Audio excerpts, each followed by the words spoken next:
$60,000. 25 for profane language used during a TV interview during that play-in game.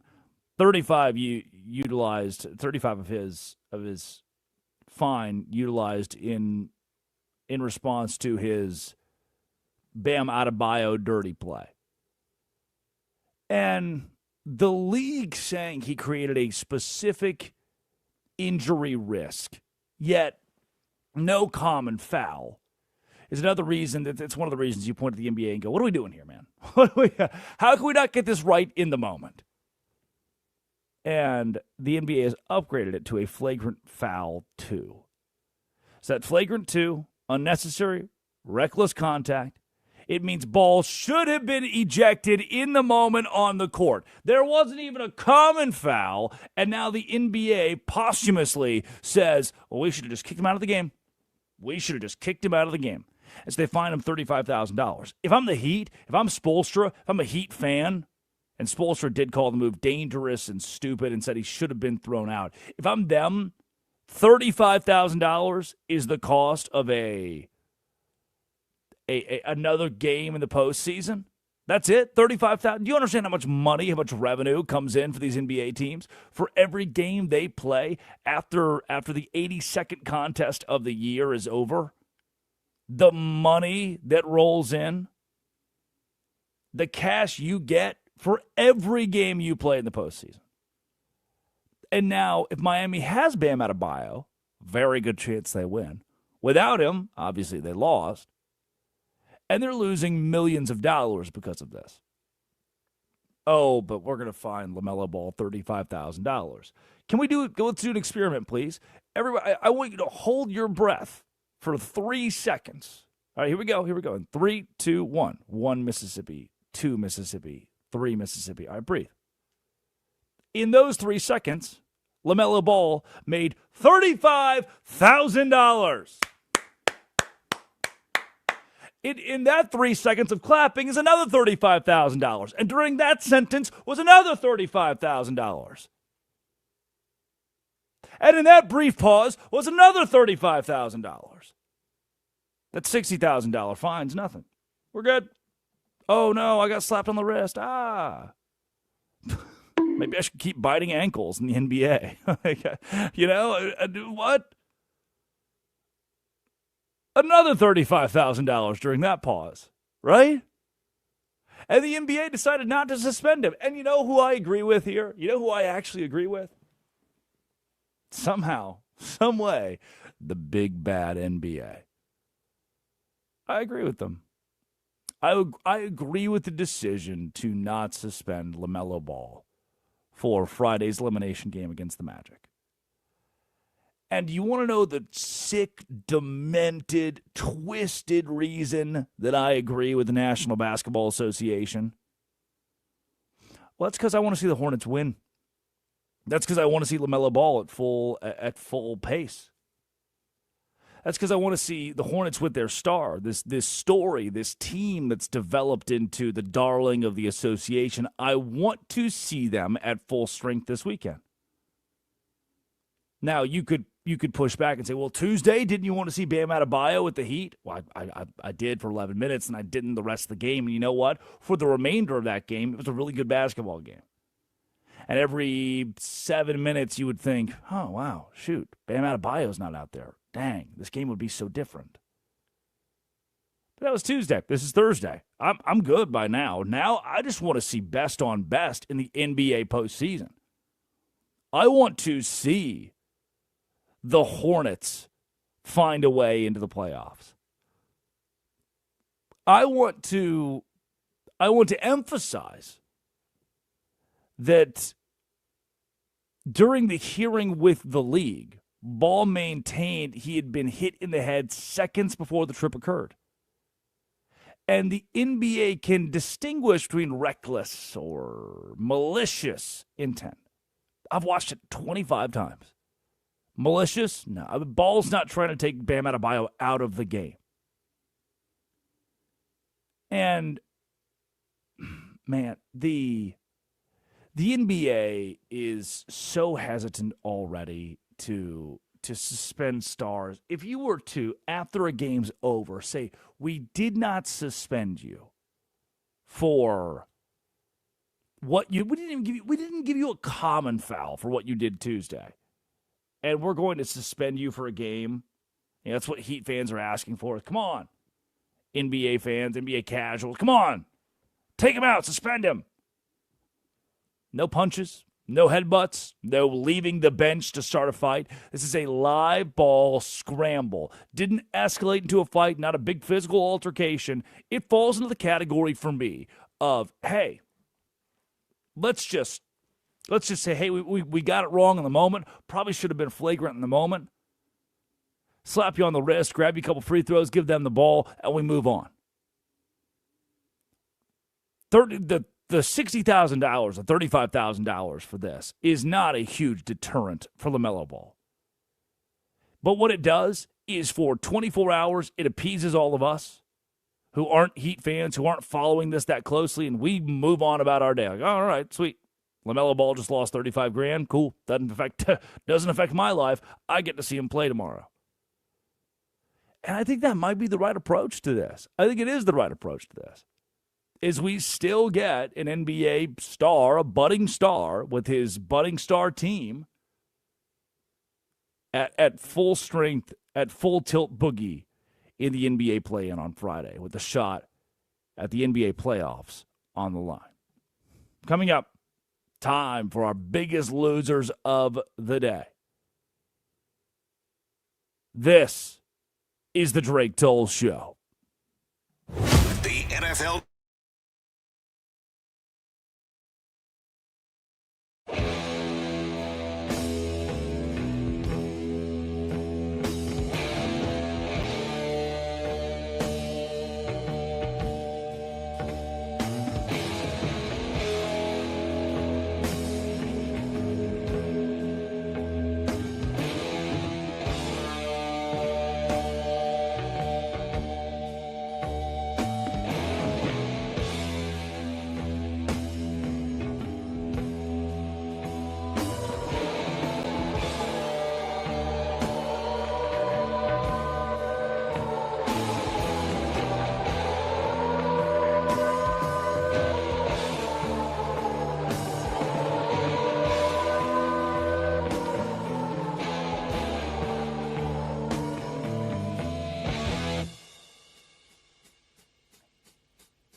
Gathered in their masses,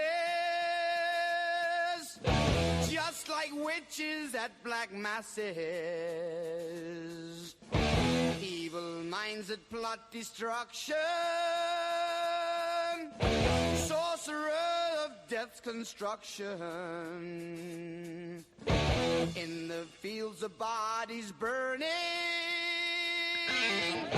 as the war machine keeps turning, death and hatred to mankind, poisoning their brainwashed minds. Oh Lord, yeah.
In darkness, world stops turning.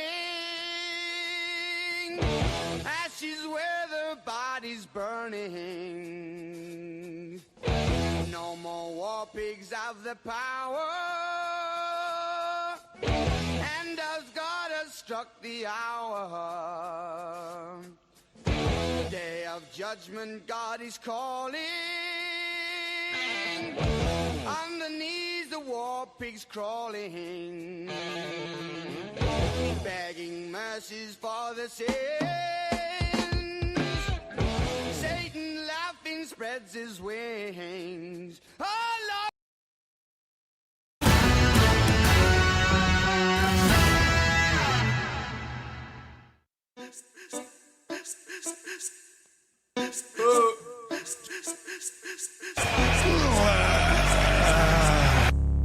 Big Gooner. Jordan Bell. Jordan Bell.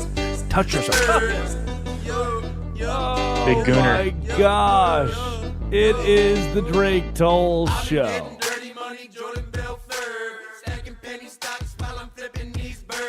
Sipping on It happened, you know, at some point, like, it's as if it was a shtick. Addie, listen to this.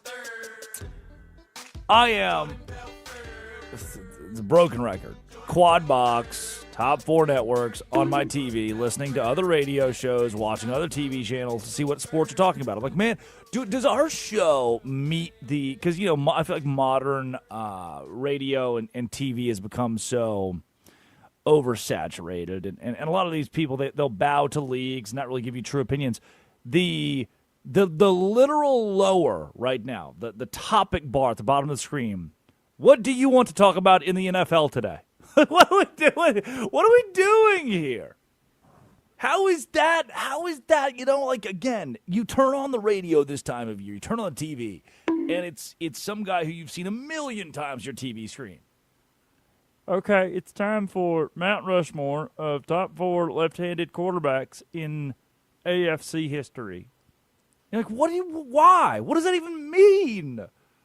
All right, guys, it is the 6:40 hour.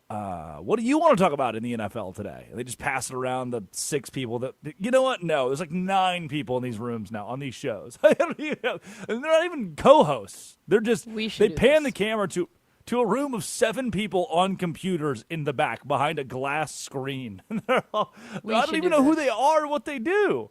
This will be what we do tomorrow at 6:40. Get rid of Biggest Losers. This is what we're doing, okay? And you're going to have to put up with it. It's 6:40. All right. Good morning, everybody. So what do you want to talk about today in the NFL?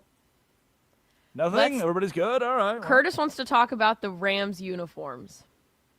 They leaked It's a big like day for months Curtis. ago. I'm just waiting for the tweaks. That's all. That's all I got. Oh, for the tweaks? You think they, after the leak, they're going to tweak them? Yeah. All right, thank you, Curtis. Yep, that's good. And more at 8 o'clock. There he goes again. Blip! Yes, Nitro? Curtis grunted. He's one step closer to talking. Yeah. Is that the music? This is the... It's for Penguins of Madagascar. I got some This is the real floaties and music pulled them that out was of supposed to underwater. So Yeah, Curtis saved it. down to Atlantis and pulled them back out. Curtis is face down in a puddle. Curtis is the one penguin from Penguins of Madagascar that isn't always talking. And the bag's in the corner. He's eating the dynamite. Yep, Curtis is the Big Curtis Gooner. is that penguin. I And it love how makes I this do show love how they even said you were like private or skipper, but I am Kowalski. I'm the smart one. Like you come to me for like the plans, and I'm the one. And then Curtis is over there chewing on some dynamite. And by the plans, it really is just what my 3 o'clock is today. And the rundown. Status report. Got it. You must record the Aura Frame commercial, sir. Yes, you're correct. Which I do have. I do have to do that today. Yeah, I you need have to get on that record pretty 3 separate files. Is it 3? I thought it was 4 or 5 now. I thought it expanded. Yeah, you gotta go. You gotta go in there and you gotta do some little doctoring up, okay? we got quite a bit to get to today. This is a funny conversation to and have look- over this music. Yeah, over such very serious Ocean's 11 spy music. Here, I'll give you a chance to change it. It's time for our biggest losers of the day. So like I was saying, you still have to record the aura frames. Me. Biggest loser of the day will be you if you forget. Nobody, was it? Hold on. Here we go again. Okay. Yep. There we go. Biggest loser of the day is you. You did not yesterday pay homage. The great 42. What a day in Major League Baseball. Donning those 42s. Jackie Robinson. Addie. Shohei Ohtani yesterday. Biggest losers will be the Mets because, obviously, they're 7-12 with one of the most expensive rosters in baseball. Takeaways from the MLB yesterday where your Astros won. Again, there's light again. Hey, I think the biggest part of that was the Astros won and the Rangers and Mariners lost. The Mariners, by the way, were leading the Padres 6-2 heading into the ninth inning. 6-2 and lost.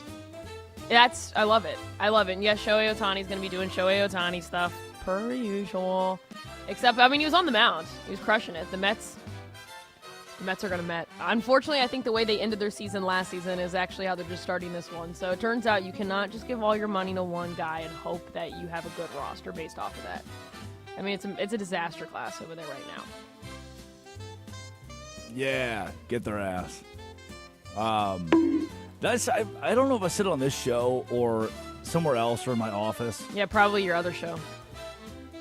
But if you have a loved one or know someone who's a referee or a bullpen pitcher, they're probably a bad person. Somewhere deep down in their soul, they need help. They need serious help.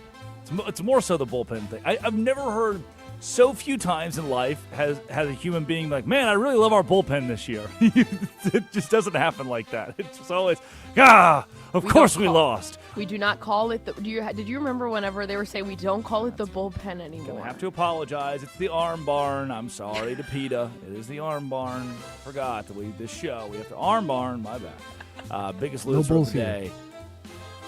Anyone who can't understand this is a Florida assistant coach just giving you the skinny on what the Gators are going to do here this year. But we don't have a toolbox. We like to say we have a tool shed of scheme. You know what I mean? Our deal is we're going to be multiple four-down front teams that play split safety, man match, and midfield close coverage. We're going to pressure, the word creeper gets thrown around, right, which is a four-man pressure versus the pass and a five-man pressure against the run. So it's a mixture of a fire zone and a cover three cover concepts.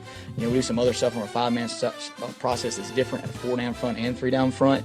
At the end of the day, not many people are like us that are multiple in the back end and multiple in the front end. They're kind of one or the other, right? We're both. We're going to be able to take whatever tools we need every week to play in this league because each team's different.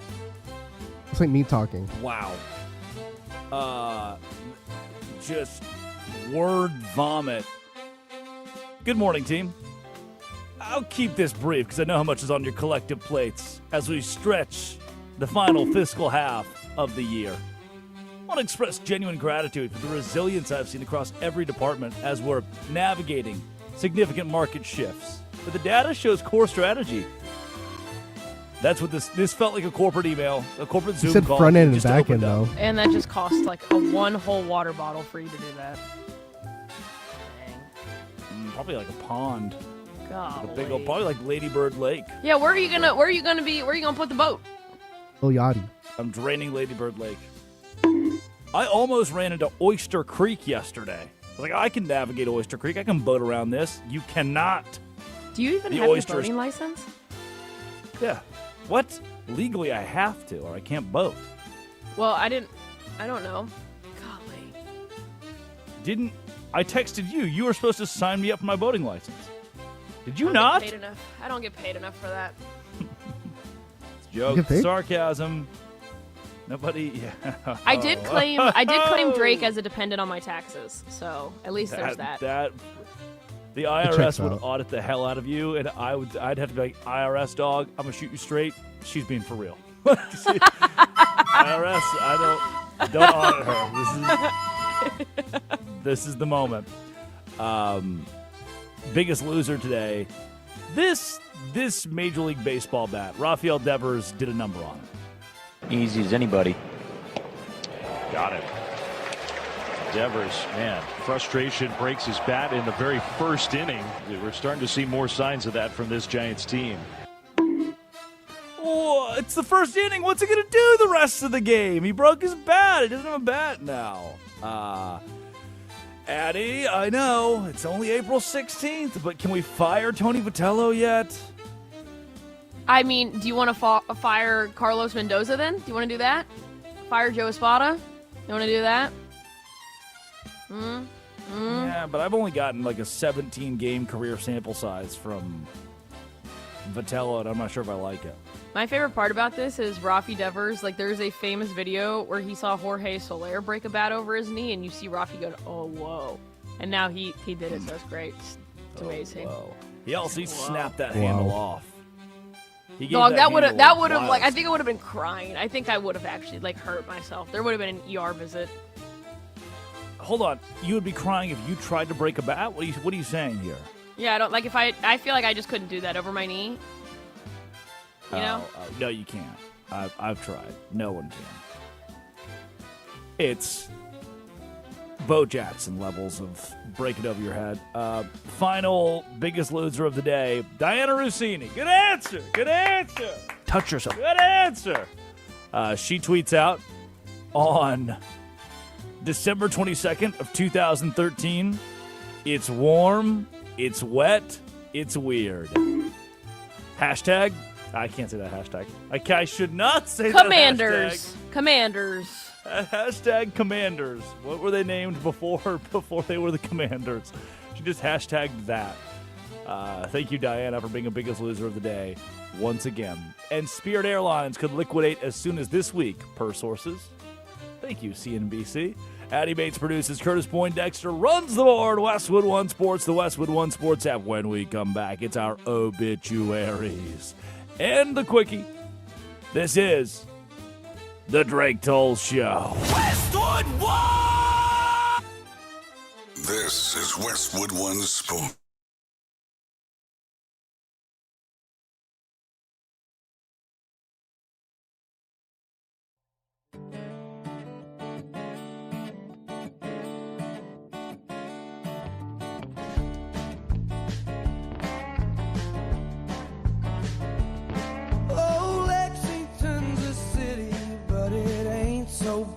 Freaks me out, and if I need a breather I can hit the parkway. Be home before the bars all close, drink away the lies she told. Think about the days she was a pure-eyed child, a rodeo queen, high school loving in a badass Jeep, far from the eyes of a watchful town. Mama didn't need to know. Good corn liquor to shake this cold, good heart loving on a gravel road. Juliet, won't you crawl outside your window and dance in the arms of your redneck Romeo?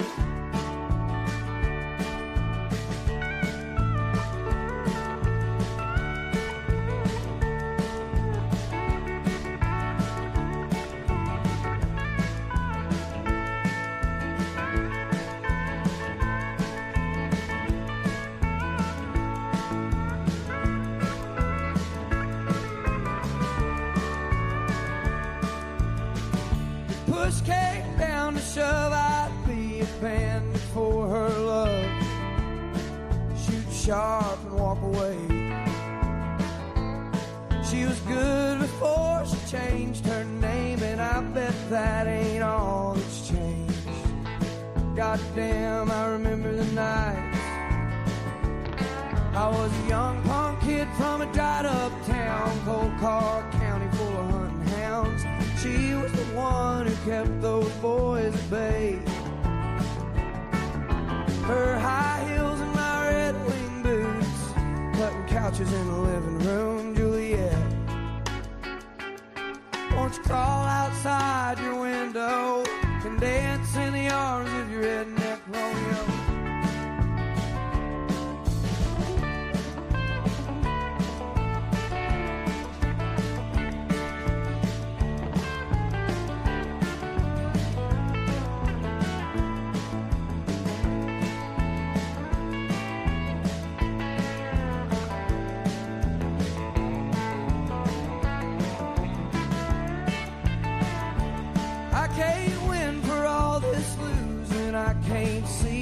all this boozing.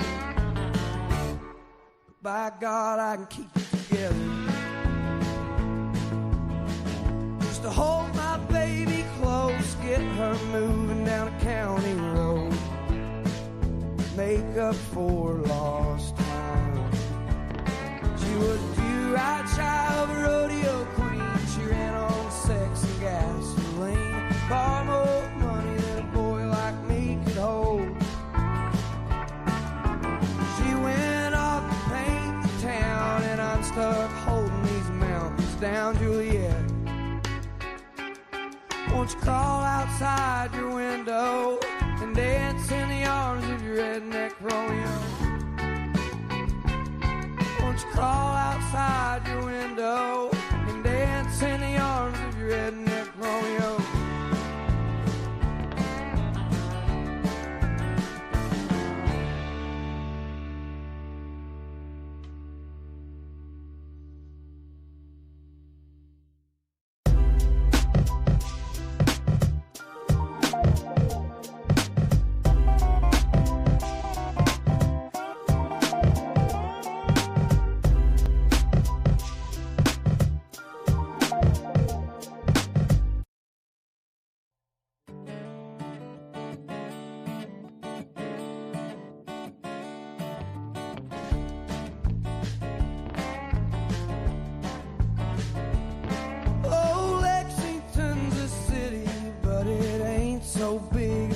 Me out, and if I need a breather I can hit the parkway,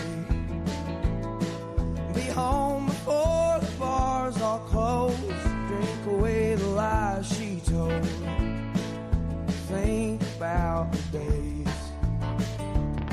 She was a few-eyed child, a rodeo queen, high school lover in a badass Jeep, far from the eyes of a watchful town. Mama didn't need to know. Good corn liquor to shake this cold, and good heart loving on a gravel road. Juliet, won't you crawl outside your window and dance in the arms of your redneck Romeo?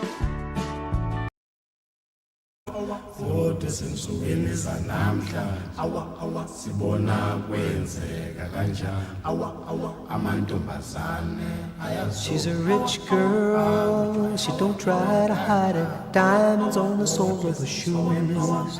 He's a poor boy, empty as a pocket, empty as a pocket with nothing to lose. Sing ta-na-na, ta-na-na. She got diamonds on the soles of her shoes. Ta-na-na, ta-na-na. She got diamonds on the soles of her shoes. Diamonds on the soles of her shoes. Diamonds on the soles of her shoes. Diamonds on the soles of her shoes. Diamonds on the soles of her shoes.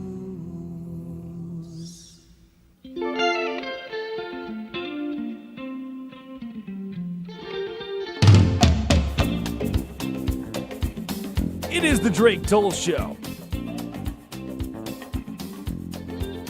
Westwood One Sports. The Westwood One Sports app. Addie Bates produces. Curtis Poindexter runs the board. Was this? I think this was after him and Carrie Fisher got divorced, but I do not know. Can you imagine you're married to Carrie Fisher and then you're not married to Carrie Fisher anymore? Curtis, could you imagine that?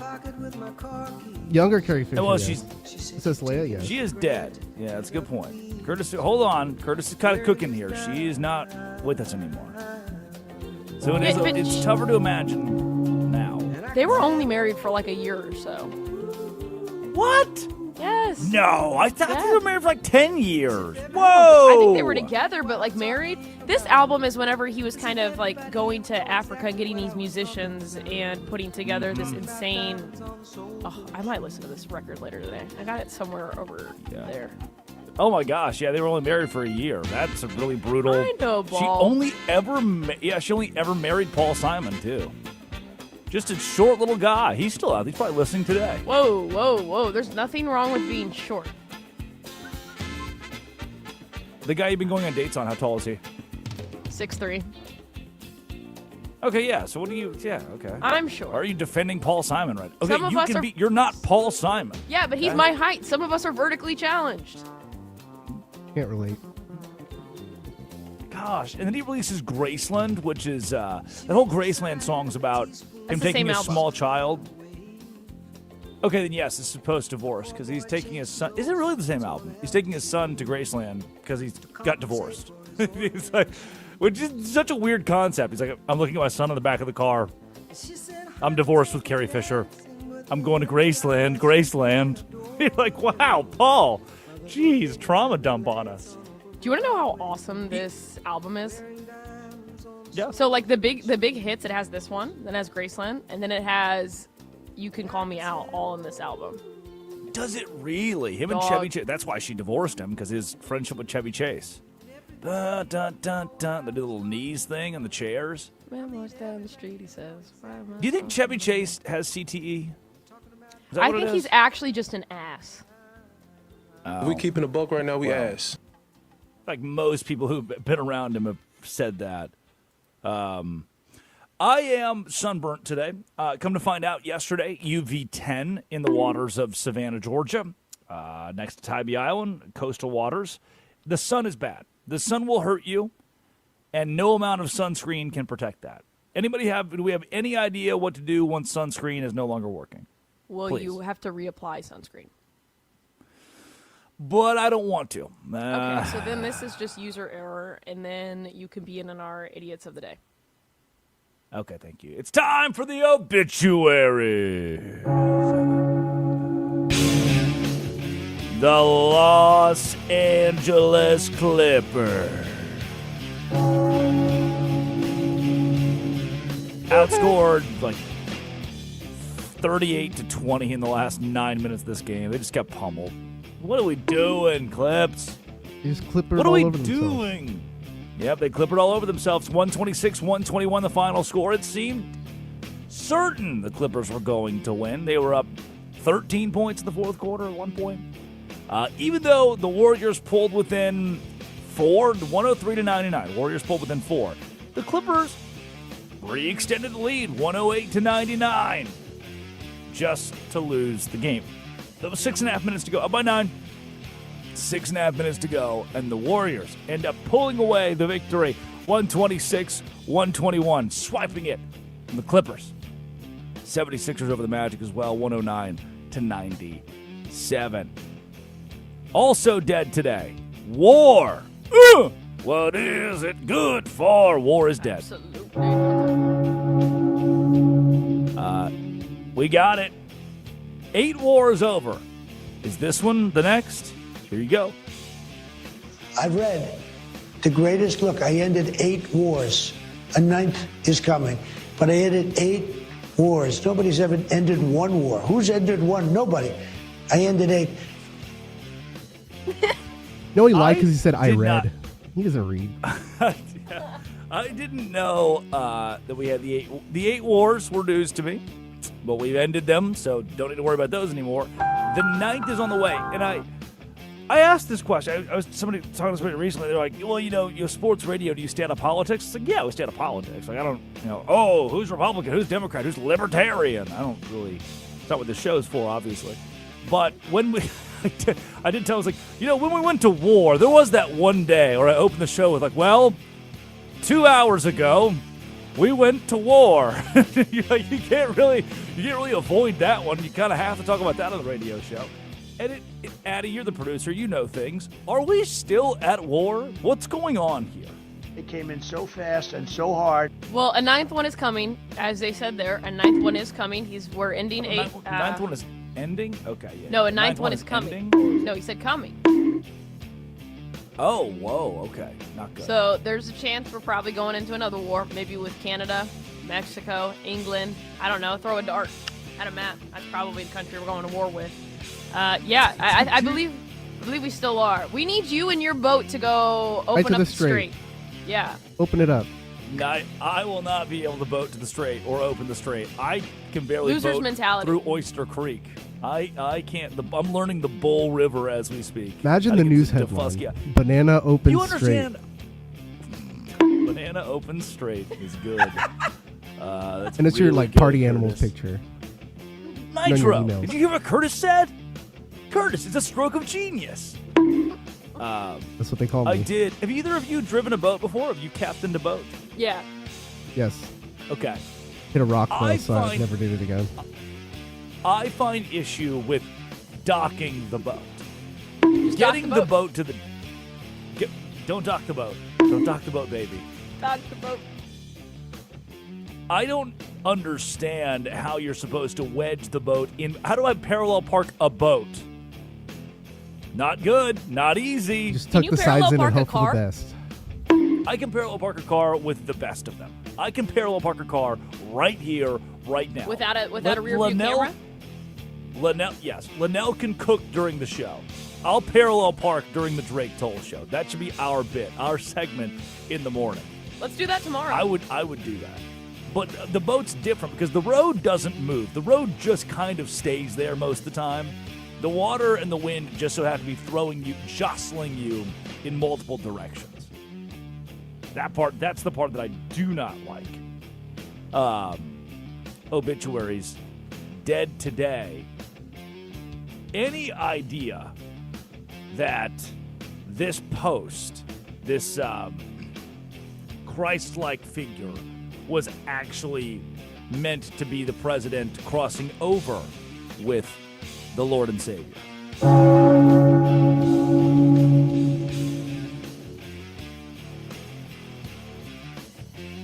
Yep. There it is. The that last little bit in there, Curtis. That last little sound bite. It's got the DoorDash lady in there again. It says Jesus again. And did you post that picture of yourself depicted as Jesus Christ? Well, it wasn't depicted. It was me. I did post it, and I thought it was me as a doctor, and it had to do with Red Cross as a Red Cross worker there, which we support. And only the fake news could come up with that one. So I just heard about it, and I said, how did they come up with that? It's supposed to be me as a doctor making people better, and I do make people better. I make people a lot better. As an example, the 11,000, I understand your husband's going through treatment. Yes, sir. Yes, sir. He's going through some very serious cancer treatment, so yes, sir. This goes a long way. Yes, sir, it sure does. Yeah. We did that thing, and then doesn't explain anything. Nice. They're like, okay, the picture of you is Jesus. He's like, I was not Jesus. Never said I was Jesus. You did that. I was the Red Cross. We love the Red Cross. And then he turns to the DoorDash grandma to his right. He's like, your husband has cancer, right? I fixed that. Just all-timer. All-timer.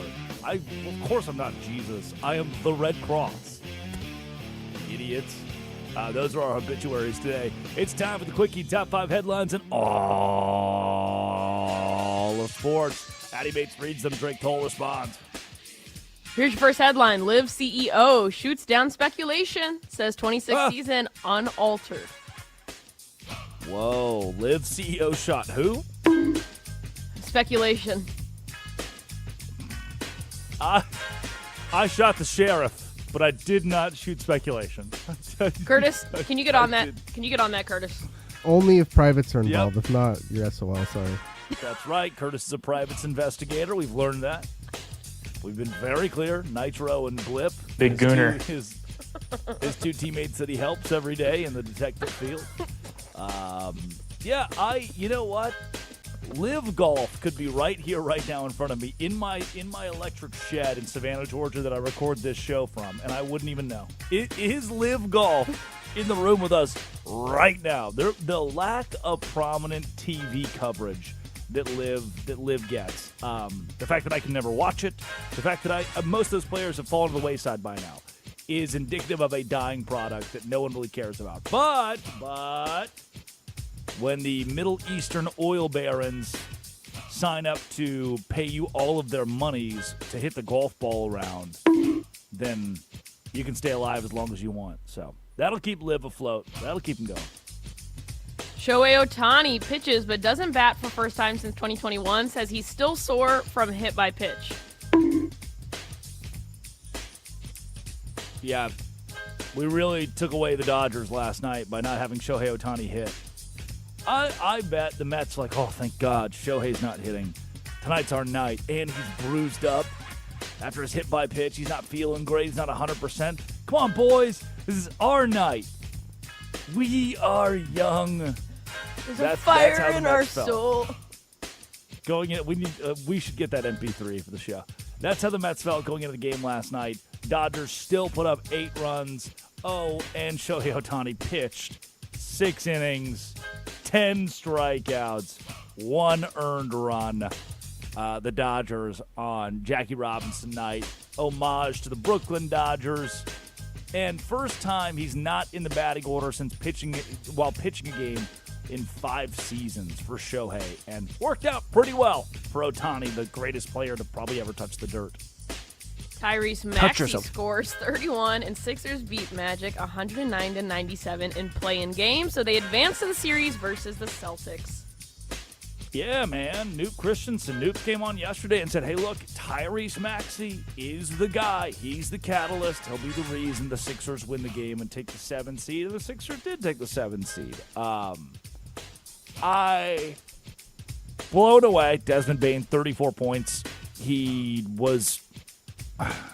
Desmond Bain's 34 points last night were really, I mean, I don't want to put, I don't want to dilute what Bain did, but his inability to clutch factor the fourth quarter was kind of the story for me for the Orlando Magic. I mean, Philly had a 20-point third quarter. That was the opportunity for the Magic to get in there and make noise, and they couldn't, and they didn't.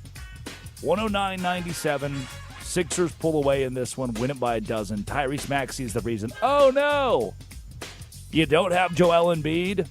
No problem. You have Tyrese Maxey. And the cast of characters around him, Kelly Oubre, VJ Edgecombe, the rookie VJ Edgecombe, was top-notch. Old man Andre Drummond, top-notch. And when I say old, he's like, what, 33, 34? And Sixers get the win. Tigers rookie Kevin McGonigal reaches an 8-year, $150 million extension. Hey, can I ask a question, please? Yeah. Why do we continue to do this with athletes who are obviously very good? However, like there's a difference between very good and 8 years, $150 million. Like rookie, we did it with the minor league guy, the Orioles did it with the minor league guy, Mariners maybe. What do we keep doing this for? Because you want to lock them in long term. You want to keep them in your organization. You don't want them going anywhere. And Kevin McGonigal is a top prospect for the Tigers. He did really well in the minors. And yes, I think he's actually going to be good for them. I mean, they kind of need that infield help. I think the irony in this, though, is that they went into arbitration. They went into an arbitration hearing with Tarek Skubal, who has proved himself in what he can do. He's a Cy Young winner, and they were struggling to reach a deal with him. So it is kind of interesting. I know he's older, and I know he's a pitcher, so I know there's some circumstances there. But it's funny to me that we are willing to pay these young players and even pay like Framber Valdez. Then we couldn't pay our Cy Young winner. I think Kevin McGonigal is going to be great for the Tigers. Is he worth a $150 million extension over 8 years? I'm not sure yet. I mean, they did the same kind of thing with Connor Griffin, gave him this kind of massive deal. And if you're a player, you're going to take that. Why wouldn't you take that? So I think that's just kind of like what we're going to be seeing in baseball here on. Do you like Framber Valdez? How do you feel about him? I mean, I warn Tigers fans all the time, and they've got to experience already. You're going to have good, like 3 to 4 quality starts, and then you're going to see him implode. And if you look at his starts this year, he's had 3 quality starts. And then look at his one start where he imploded. That's Framber Valdez. He'll go yard for you. He'll go like the longest yard. He'll get you like those go 5-6 innings. Save your bullpen on those days, but he does implode a lot because he gets in his head. Yeah. Final headline? Valid. Yep, final headline. Kawhi mum on the future. He said he's not stressing NBA probe. Oh, I would probably. You mean the one time that random-ass tree service was paying Kawhi Leonard millions of dollars? Oh, because that was just a normal coincidence? That was just a thing that happens, a thing that we do? Okay, sure. Oceanfront property in Arizona. Yeah. All right, whatever. I'm not worried. Probably should be. Addy Bates produces. Curtis Poindexter runs the board. When we return, MLB update from yesterday. And the lockout, the impending 2027 lockout, just got even more imminent thanks to an MLB Players Association snafu that may bury this league. Westwood One Sports, the Westwood One Sports app. This is the Drake Toll Show.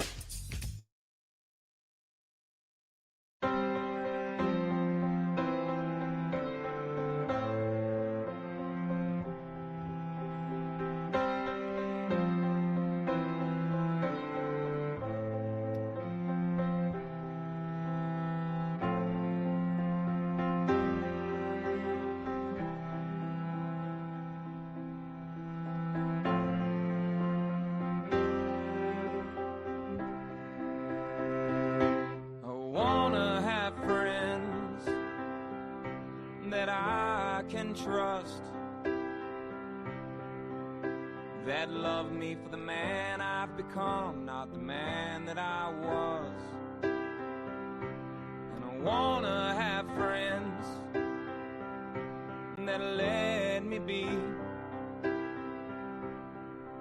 all alone when being alone is all that I need.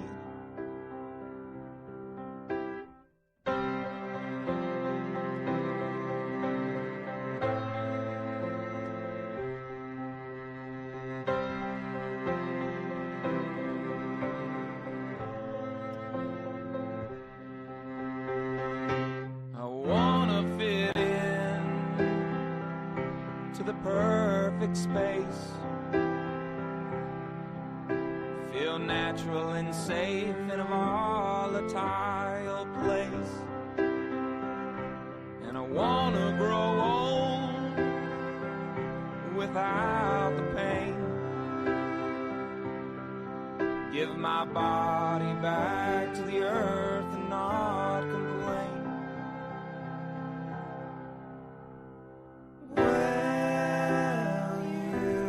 Understand when I am too old of a man, will you forget when we have paid our debt? Who did we borrow from? Who did we borrow from?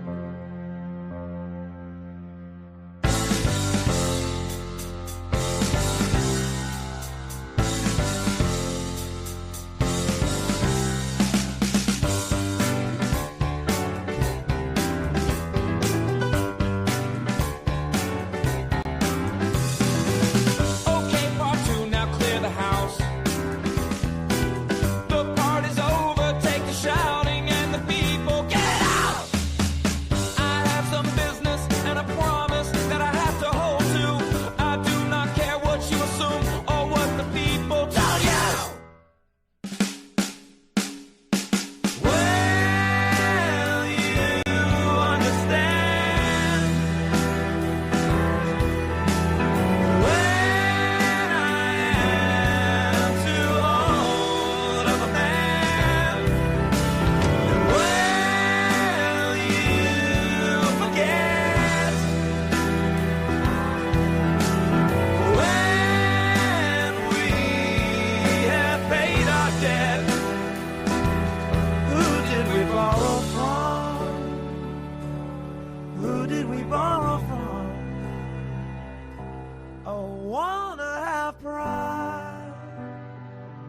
Like my mother has, and not like the kind in the Bible that turns you bad. I wanna have friends that I can trust, that love me for the man I've become, not the man that I was.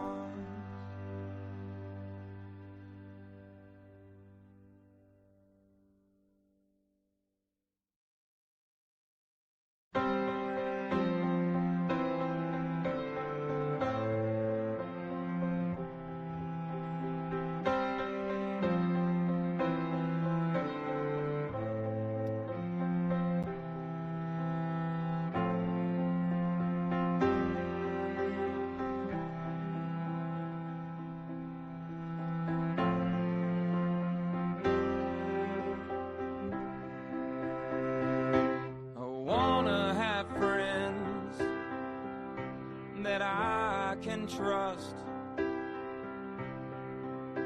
that love me for the man I've become, not the man that I was. And I wanna have friends that let me be.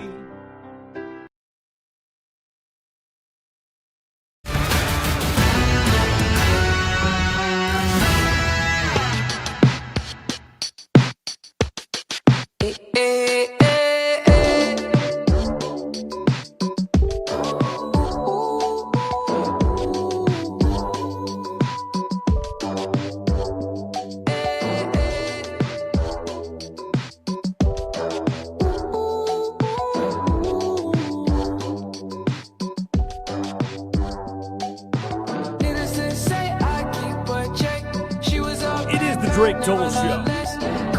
Westwood One Sports, the Westwood One Sports app. Addy Bates produces, Curtis Poindexter runs the board. Ah! Big stretch. You know that first big stretch you get after you get fired or you lose your job? That first moment where you're like, all right, well, nothing I can do now. You just gotta kind of like you rest your shoulders back. You accept your fate. Here it comes. Your career has been altered forever. Well, that's what happens when the MLBPA fires their COO and human resources lead. Addie, was that you? A little, that was Curtis. Post Malone? No, that was Good. Curtis. Okay, you did. Addie did ask for 740 and 820, so I did see not. how I asked Curtis... for 720 and 820. Oh. Yeah, I forgot what time it was. I did. It's 4:20 a.m. in Los Angeles, Santa Monica. The weed. In Culver City, and Curtis forgot the time. Can I say something? I think I'm actually scared for my life right now. So full transparency, What? I have an insane fear Blink of 3 spiders. times. You're okay. Okay. I have an insane this is about fear spiders? of spiders. I'm terrified of them. I have trauma as a kid. And right outside my building right now, there are 4 spiders crawling up the wall. And then there's a giant bee crawling up the wall. They're going to like some cult meeting, and I'm actually terrified. Can you momentarily please tell me why you have a trauma around spiders from when you were a kid? Yeah, really quickly. So when I was a kid, I was in a pool. Obviously from Texas, our spiders are a little bit bigger, like the Australia of the United States. And so I accidentally splashed water on the side of the pool, and I didn't realize underneath the ledge there was a mama spider with all the babies on its back, and the water got on the spiders, and then there were a bunch of spiders crawling up my arm. So I'm terrified of spiders. A bunch of spiders or like little baby spiders? They were spiders still, regardless. They were baby spiders, but when you're like 5 years old, that's terrifying. Because I played this song, which is in one of the Spider-Man movies, that's why. The only thing I'm not scared of is scorpions. Like, whenever they would get in my house at home, I just put a cup over them, and I text my dad, be like, hey, there's a scorpion under that cup. That's all right. Well, good morning, everybody. I don't... Texas. Major League Baseball Players Association fired 2 top executives. Michael O'Neill, HR, the head of HR. Xavier James, the union's chief operating officer. This is all coming after the Tony Clark resignation a month ago, 2 months ago. He was the guy. He was the guy who was diddling his sister-in-law. Touch yourself. And we were trying to figure out if it was his brother's wife or his wife's sister, and we couldn't tell which is worse. And I said brother's wife is better. Wife's sister is worse. Brother's wife is like, all right. Or we'll find a way around this. Blood's thicker than water. That was our friend Tony, who's making a reappearance here. And look, you're saying, all right, well, so what? The MLBPA has a new COO. What does that do to me? Oh, the MLBPA has a new HR director. Usually when a company fires their HR director, that's always funny to me. That's like the unfireable guy. That's the guy whose job is to make sure no one else gets fired. If you think you might be fired, you go to the HR guy and say, hey, HR guy, Little help, please. I'd like to not be fired. And he is the man ousted by the MLB Players Association. And again, you're saying, why? Who cares? What does this matter for? Well, those changes have lost continuity and led us even further down the rabbit hole of the 2027 MLB lockout.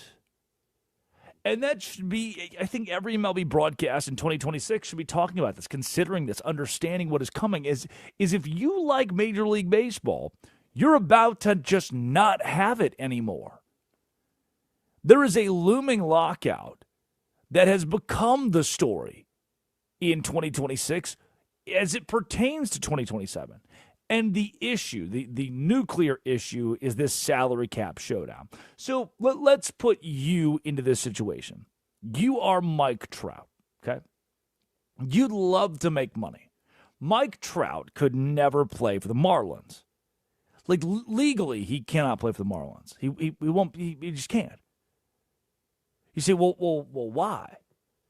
Yeah, well, that's because Trout deserves one of the biggest contracts in Major League Baseball, and the Marlins can't do that. They refuse to do that. There are MLB teams with rosters that are $30, $35 million for this year. Like, our Major League Baseball roster is a $40 million roster, while the Dodgers are paying $429 million. So hold on, wait a second. So how is there a $400 million gap between one roster and another? Like in college football, when Ohio State pays $50 million for its team, and let's say Texas Tech pays $28 million for its team, they're still both the top end of college football, and even though there's a $22 million gap that separates national champion from playoff contender, right? When we break this whole thing down, it's obvious that there's a spending gap in college football that is determining who is the best. That is ensuring that Texas is up there and Bama and LSU versus the likes of UCF, NC State, and Cal. And so if that's already a $50 million, $25 million discrepancy in college football is already deciding who's going to win a championship, who's going to compete. Can you imagine a roster disparity of $400 million in one single year? $400 million. Take that 25 and multiply it by 16 times. That's what the MLB is. That's what the Marlins are versus the Dodgers. That's why Mike Trout couldn't play for the Marlins. They refused to spend. So what the problem is, the reason this collective bargaining agreement is such an issue is because the MLB is saying very obviously, we need a salary cap. We have got to put an end to the disparity in spending. And you know what? I bet the Players Association is more than happy when the league says, the owners say, hey, we need a floor too. The owners are cool with the Players Association. Yeah, let's do a salary floor. Let's say, hey, you cannot spend on your roster less than $75 million, $50 million, whatever that may be. But at the same time, to keep things pretty even, we'll set the floor at 75, set the floor at 100, set the floor at 125, set the ceiling at 200. 250. Let's just try to get in the same ballpark, pun intended, as everybody else. And the players, it makes sense for you, right? You're Dan, you're in Butte, Montana, and it makes sense for you, Dan. You're saying, yep, I like that. Let's do a salary cap. That way, the disparity is not as aggressive. You wipe your hands off, done. Good take, Dan. I like that take. Problem is remember, Dan, you're not Dan anymore. I made you un-Dan. You're now Mike Trout. Hey, Mike, bad news. So we can't pay you as much because the salary cap is $250 million, $300 million. So we're gonna have to really cut back on stuff around here. And you, Mike Trout, you're saying no. There's never been a salary cap. So why now are you hampering my opportunity to make money? That doesn't make sense. This has never been a thing. You're telling me that because of owners' inability to pay for their teams, because of their want to be cheap, that I can't make as much money as humanly possible, that now my money has to be stripped away? You know what, Mike Trout? That's exactly what I'm telling you. That's 100% what I'm telling you. So you, the players, the MLB Players Association, you don't like it. So what do? You go to the MLBPA. You say, hey, head of HR, COO, president. Hi, guys. I'm Mike Trout, and I want to get paid. And they all say, yeah, it's our job as the Players Association to get your ass paid. But wait a second. You, Mike Trout, walked into the room with the HR director, the COO, and the president, and none of them were in there because the president was diddling his sister-in-law. Touch yourself. And the COO and the HR guy were fired for cause. Okay, well, that's not good. So now what do? The room's empty. The C-suite's empty. What do? I don't know, Mike Trout. What do? You go into a lockout. If there aren't any MLB Players Association employees to bargain on behalf of the players, how are they going to how do they even have a discussion for a new collective bargaining agreement? They won't. And we may not play baseball at all in 2027. Uh-oh. That is the nuclear issue. And while the competitive balance tax was supposed to act as a soft cap, it doesn't. It doesn't. The Dodgers just see it as a cost of doing business, boss. And the Marlins don't. They don't want to pay it all. And now the union being involved, this whole thing, they'll go back and forth for months, cutting into the 2027 season, and we may not play baseball at all. Ugh. Addie Bates produces. Curtis Poindexter runs the board. When we come back, Pete Jensen, National Hockey League. We're set, baby. Joins the Drake Toll Show. Sponsored by Progressive Commercial Insurance, protecting small businesses with affordable coverage options. Quote today at progressivecommercial.com. This is the Drake Toll Show. The NFL Draft is next Thursday, and we'll be live from Pittsburgh.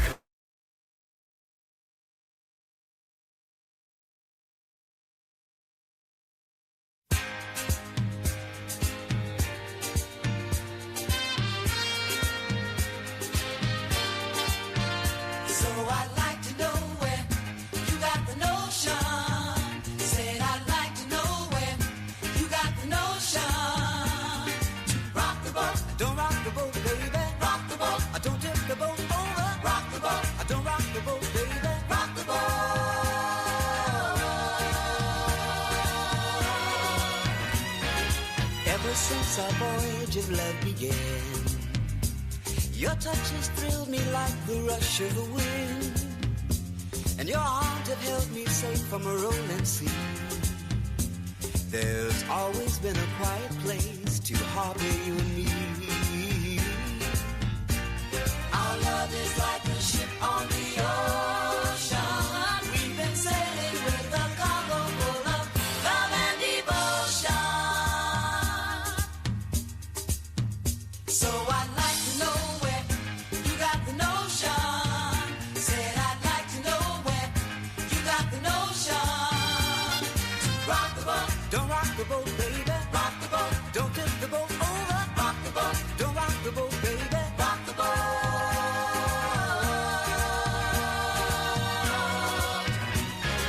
Up to now we sailed through every storm, and I've always had your tender lips to keep me warm. Oh, I need to have the strength that flows from you. Don't let me drift away, my dear, when love can see me through. Our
You know, just have him call.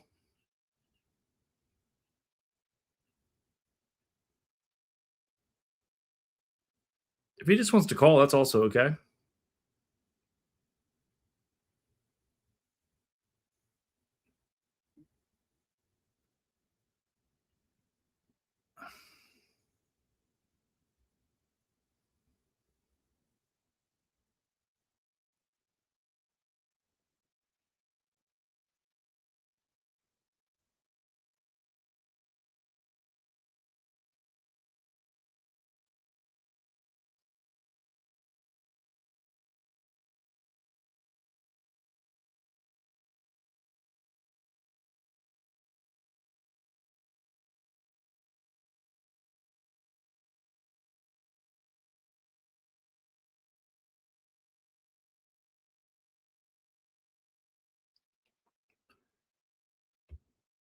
Good deal.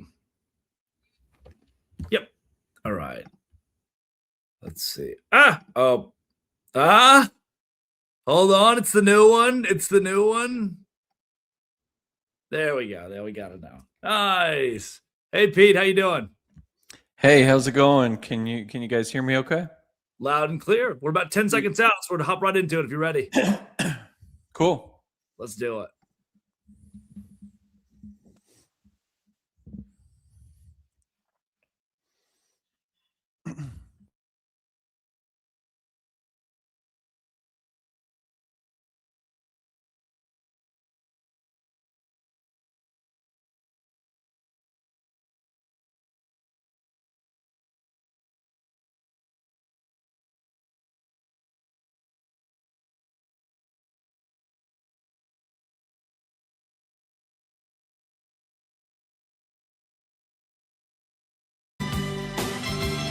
It is the Drake Toll Show. Westwood One Sports, the Westwood One Sports app. Drake Toll with you from the Savannah Bananas organization, Locked On Big 12. Addie, who is this? What do you got going on here? Boys. The Water Boys. Oh, nice. Nice. Rolling a 740 today on Westwood One Sports. And you know what? For as good as the NBA was, these 4 games, the last couple of nights, for as good as Shohei Ohtani is, for the MLB Players Association conversation, lockout conversation into 2027, down to the college basketball transfer portal, what I think, and I said this to you 2 days ago, is having lived around Dallas for 5 years and gone to Stars games for 5 years, playoff games for 5 years, there's nothing like live hockey in the postseason. And we're there. We're on the cusp of it. And now joining the Drake Toll Show, Pete Jensen at NHL Jensen on Twitter. Pete, A, thanks for coming back so early in the morning, too. And B, tonight we'll decide it. We'll finalize the seeding, and we'll also get our draft lottery order. Which of those two things is more important to establish on this, the final day of the regular season? I'm ready for the matchups here. We're just a couple of days away from the start of the playoffs this weekend, and we have 6 of the 8 matchups, including one that was determined last night, which is a very cool one, like the couple of the most recent expansion franchises. The Golden Knights are going to play the Mammoth, and then, of course, we have a couple other matchups that are just outstanding. You got an old rivalry with the Sabres and the Bruins. Sabres haven't been in the playoffs in 15 years, so the city of Buffalo is absolutely buzzing. Sabres won the division this year. The Bills did not, so that's just an insane thing to think about going back a couple months ago. And then, oh, by the way, Penguins-Flyers, which is my personal favorite hockey rivalry ever, is getting renewed here in the playoffs as well. The fact that both of those teams are in the playoffs the same year and get each other right off the bat, how big is that, even for the NHL casual, having a matchup like this to, I don't want to say anchor this first round, but honestly, it's exactly what I'll be glued to, so I'll say anchor this first round. Oh, yeah. I mean, one of the 5 best playoff series I've ever seen in my life was 2012 when the Flyers played the Penguins, and the Penguins were that vaunted past Stanley Cup champion, and the Flyers knocked them off, and it was just one of the craziest buzzworthy series that I've seen in my hockey watching career. So I think that the Flyers are coming on really strong here. They called up Porter Martone, who was a standout at Michigan State. He's been covering almost every category for them and been a point per game since coming over from the NCAA and Michigan State. So that's the new wrinkle for Philly. They have some young guns. They have Trevor Zegras. That was their big offseason acquisition. Matvei Michkov is, their high draft pick from the past that has had some growing pains, but he is polarizing and he's heating up down the stretch. And then on the Penguins side, you have the guys who have won 3 Stanley Cups in their careers are still there. Crosby, Malkin, Letang, everybody knows them in the hockey world. Everybody knows them in the state of Pennsylvania, whether you love them or you hate them on, the west side or the east side. So it's going to be a lot of fun. And also the Penguins have Erik Karlsson, one of my favorite players to watch through the years. He hasn't been to the playoffs since way back in 2019. So to see another guy in the later stages of his career get this opportunity to try to win his first Stanley Cup or at least make a deep run here is really exciting to watch as a casual fan as well. Pete, April of 2019, I was in high school. I don't know if this says more about me or his career, but I was in high school and now back in the postseason. And tonight, as we decide the final 2 matchups in the NHL, how important is it to avoid playing the Colorado Avalanche at all costs? Oh yeah, I mean that you can never say with absolute certainty in hockey that a team is going to advance in the first round, but it's pretty darn close with the Avs this year. I mean, they've been a wagon all year long. They have so much depth. They have a bunch of 30-goal scorers, including Brock Nelson. They have Gabriel Landeskog, who has missed a lot of time because of injuries. Another one of those blasts from the past type names that's healthy and playing really well this season for Colorado. And remember, it's an Olympic year, so there's all different sources of motivation on the Avalanche side. There's the guys like McKinnon and Cale Makar, who fell short for Canada in the gold medal game. I mean, those are all world talents. 2 of the 5 best players in the NHL are McKinnon and Makar. And then they have a good goalie tandem as well. So even if one of the guys falters, Wedgwood falters, they can lean on Blackwood, and those guys kind of support each other and can pick each other up at big moments of the postseason. So the big thing with Colorado, if they do get past their first round opponent, whoever it is, they're going to run into either Dallas or Minnesota in the second round, guaranteed. So that's the big roadblock in them getting to the top of the mountain, is to face probably the second or third best team in the entire NHL playoffs in just the second round. So it's going to be kind of like last year when they lost in Game 7 to Dallas in the first round. Dallas was another one of the 2 or 3 best teams in the league. That's the problem with the Central Division. It's just very top-heavy and elite, to say the least. Pete, that's fascinating. You mentioned the Olympic year and how guys have stuff left on the table to play for, those who finished and fell short, specifically for Canada. What does that do to this postseason? Is it in the psyche of the guys to say, I didn't get the gold medal then, I need to win a championship now? Is that really how these guys are thinking? To some extent, I think it's in the back of their minds. I don't think it's the full, primary driving force of motivation. But again, I was out in Denver a couple of weeks ago covering the Avalanche and their analytics conference that they have. And I was talking to all these guys about it. Brock Nelson was saying, as a guy that won the gold with the U.S., that's something that he's trying to channel in the postseason to try to win his first Stanley Cup of his pretty long career. I mean, he's in his 13th season in the NHL, hasn't won the cup, and has been on some deep runs through the years with the Islanders. So Brock Nelson's trying to carry over the triumph for his country. But then on the other side, for a team like the Avs, you have Landeskog was on Sweden, Lehkonen was on Finland, and Nichis was on Czechia, who put up a good fight but didn't medal. And then you have, of course, McKinnon and Makar, who, I mean, that game, Canada heavily outshot the U.S. and didn't win. McKinnon missed an open net on the one play, and Devon Taves is another one. Remember, he got robbed by Connor Hellebuck in the gold medal game. He's on the Avalanche as well. So you have to imagine, and these guys did acknowledge it, that it's part of the narrative for the team. Like some of these guys on the Canadian side, those 3 guys I mentioned, McKinnon, Carr, and Taves, they don't feel like they've won anything yet this season, even though the Avs have been leading the NHL standings for something crazy like 140 straight days.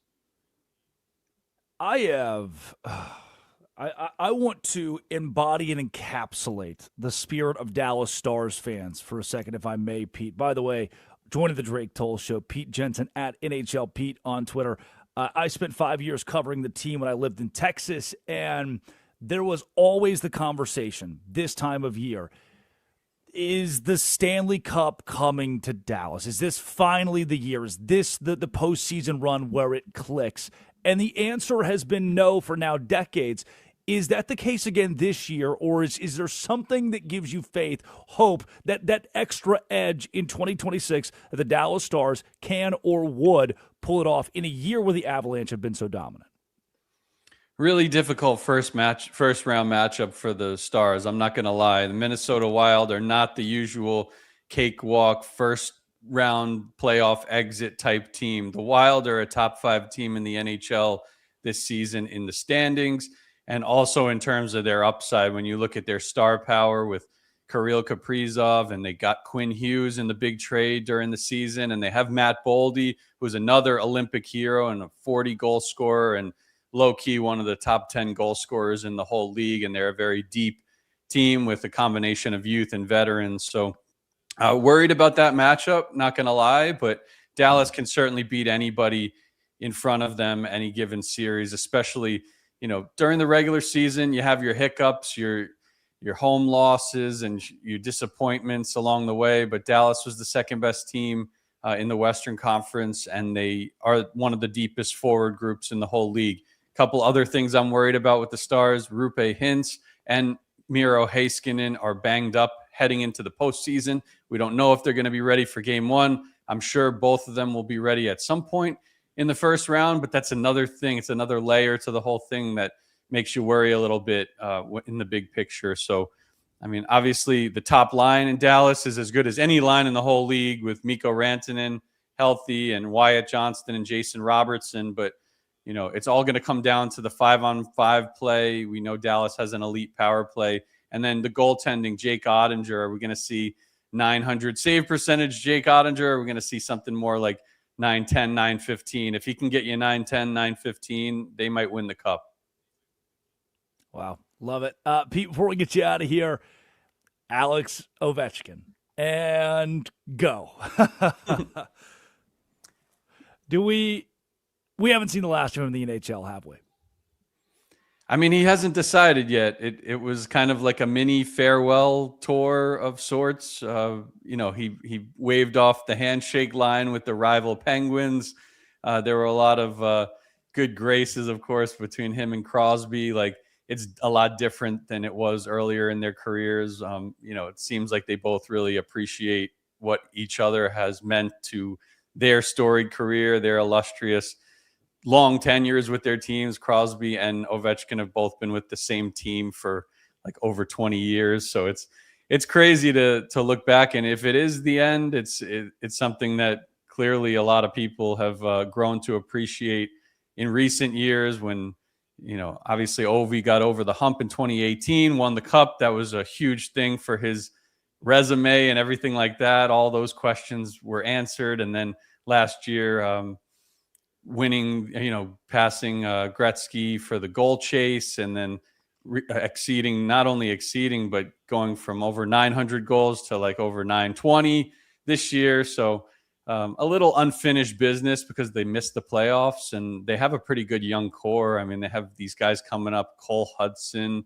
is a stud. Ilya Protas. There's a lot of reason to come back to Washington with a lot of the young talent that they have going on right now, but we'll see. He said he's going to decide over the summer, but definitely feels like a little unfinished business is left for Ovi. So I hope he comes back.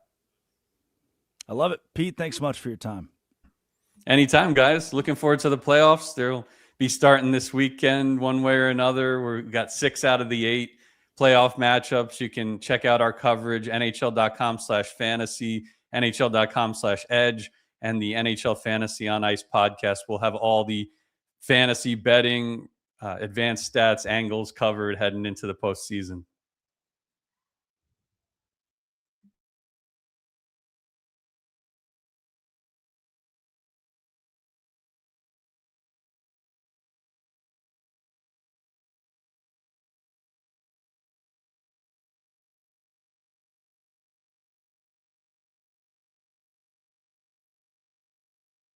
At the tone, the broadcast will begin in 4 minutes, 30 seconds.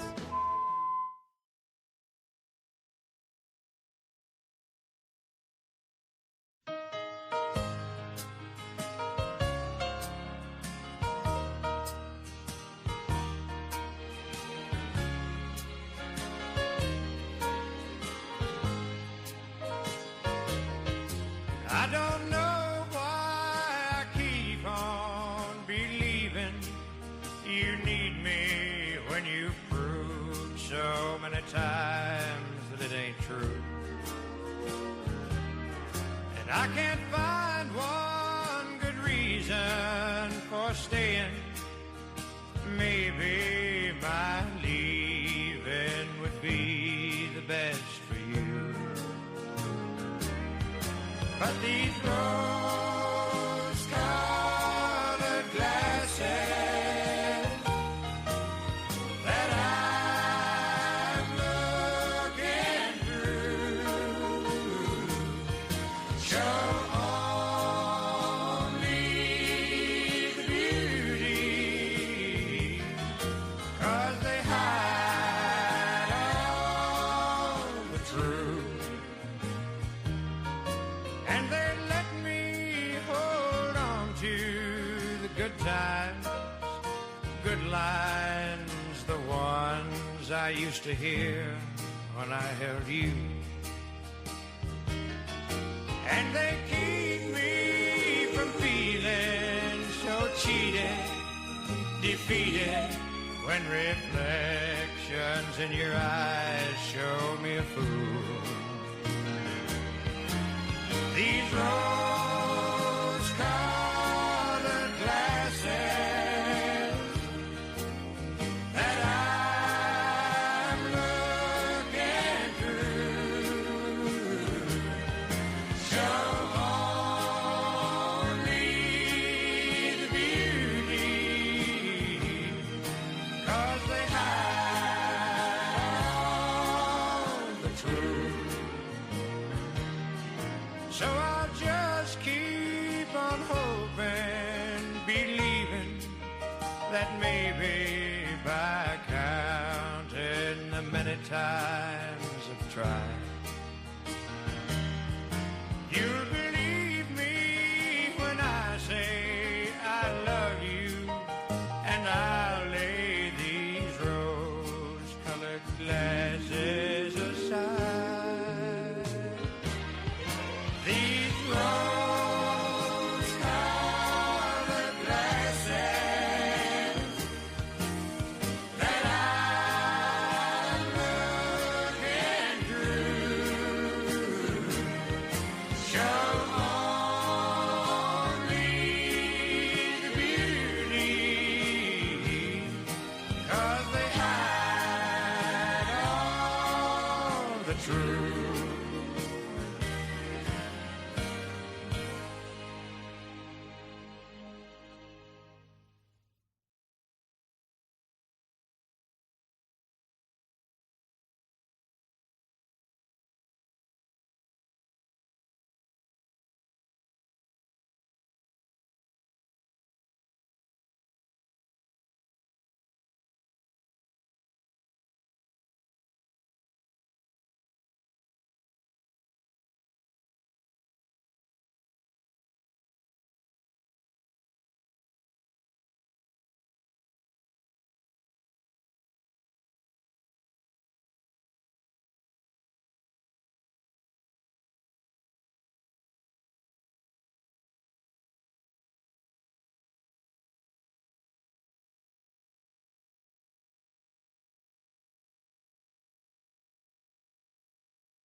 Get that song. Play for a second.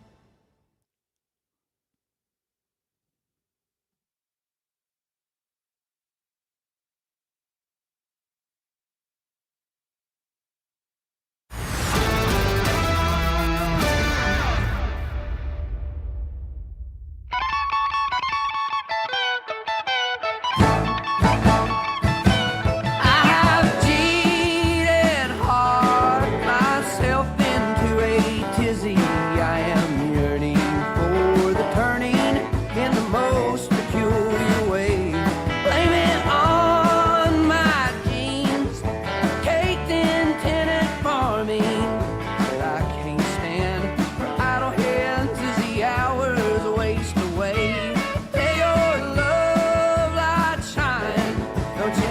the Drake Toll Show.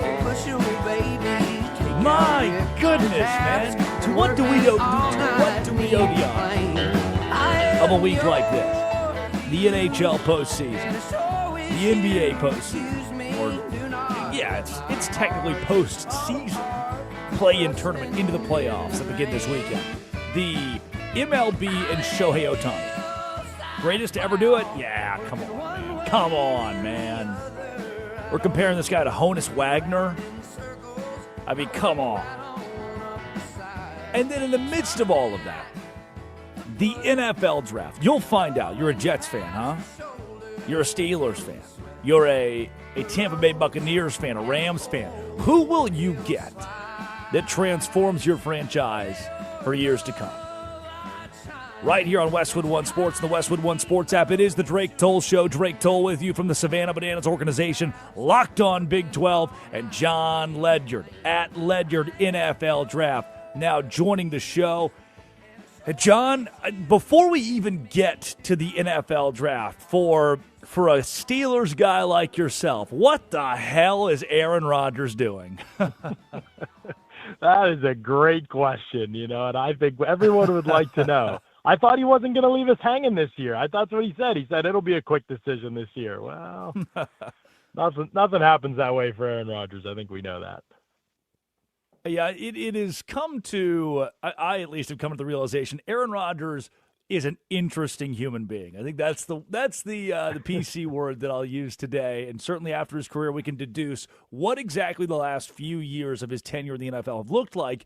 And in the meantime, if you're the Pittsburgh Steelers, without complete knowledge of what Aaron Rodgers is going to do with his future, how do you draft these first 3 rounds? I think you look primarily at the best players available. That's how I would treat it, just because I think they're not in a window where they can win now, in my opinion. Now, if you look at it from their perspective, it's almost the opposite. They don't ever believe in really rebuilding. They think they can always compete for a championship. And so they're probably going to draft according to need. Right now, need for them is wide receiver. They don't have a third wide receiver really that they feel comfortable playing at all right now. So wide receiver would be a primary need, and then guard, I think left guard specifically. Maybe they view tackle as that primary of a need. From what I've heard, they actually are anxious to see how Broderick Jones comes back from this neck thing. Dylan Cook played pretty well last year at left tackle. So I think they'd be comfortable there unless it's just like clearly the best player as a tackle that's on the board. So I would think left guard and I would think wide receiver are the primary needs for the team. Digging into this first round, there is, John, here's the problem.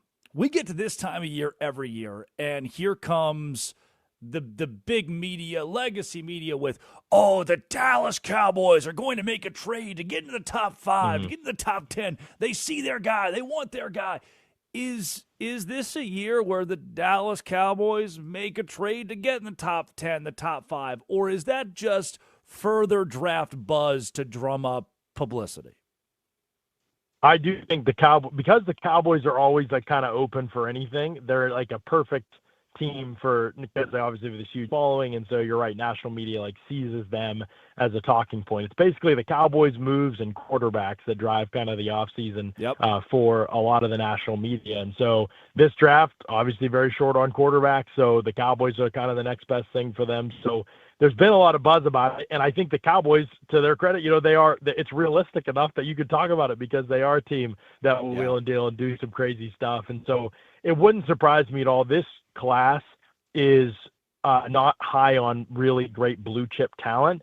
So if anybody falls, it is a blue chip talent just because, Caleb Downs plays safety, and I think that's a really valuable position. Maybe some teams are, kind of don't think of it that way. I don't think the Cowboys care about that at all. They just took a guard 11th or 12th overall last year. Like, they don't care about that stuff. They've taken centers in the first round. They don't see it that way. So they're one of the teams that if Caleb Downs or Sonny Styles or somebody like that is falling out of the top 7 or 8 picks, they're going to try to be the ones that are aggressive, and they have the ammo to do it after the Parsons trade to be aggressive and come up to get one of those studs. So that's where I think Jerry's going to see the draft as a win or loss, depending on whether they can probably get up and see and get one of those types of impact players because that's how he envisions. He's not the kind of guy that's just going to trade Michael Parsons away, as dumb as that was. He's not the kind of guy that's going to do that and then just be content, like filling the roster with like margin ads. That he's going to try and make a huge splash with that. And he already did with Quinnen Williams to a degree. And so I think there'll be more of that kind of to come in the draft if he's able to move up. That's the question too, is will he find anybody that wants to kind of play ball, or will Sonny Styles and Caleb Downs, specifically those two, I think, because I think most of the other guys are probably a lock to go that high, or will he, be able to get up in that range, or will those guys go pretty high?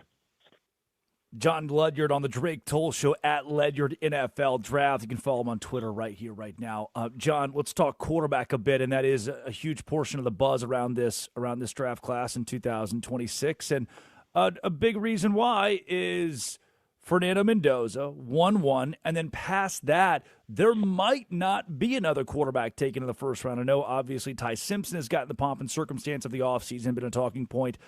Do you foresee Simpson going in the first round? And if he doesn't, do we only have one signal caller in the first 32 picks? I think he goes in the second round, but it would be a trade up into the first, which we've seen happen before. Jackson Dart, Lamar Jackson, there's been others too that have been kind of trade back up into the first and take your quarterback at that fifth-year option. That's attractive to some teams. We'll see. I would guess he's more in like the Tyler Shook range, but maybe I could be wrong about that.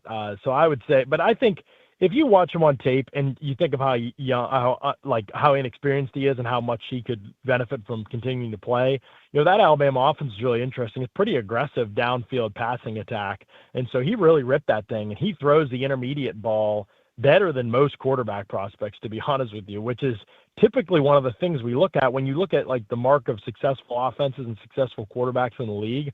When quarterbacks take the leap to being awesome, usually it's because they figured out intermediate passing, whether it's timing, throwing with anticipation, where defenders in the middle of the field are going to be. It's just a lot harder to figure that stuff out mentally usually than it is the stuff on the outsides or the quick game and some of that kind of stuff. So he's kind of done that first, and then a lot of other stuff needs to catch up. So it's a little bit of a backwards progression to where we usually see. Trevor Lawrence is a good example. Like they figured out, if you look at Trevor Lawrence's numbers, his intermediate passing just went way up this season, and he was just way better there. And part of it was Jacoby Myers and Brenton Strange, but that's just usually the barometer for when quarterbacks make the leap.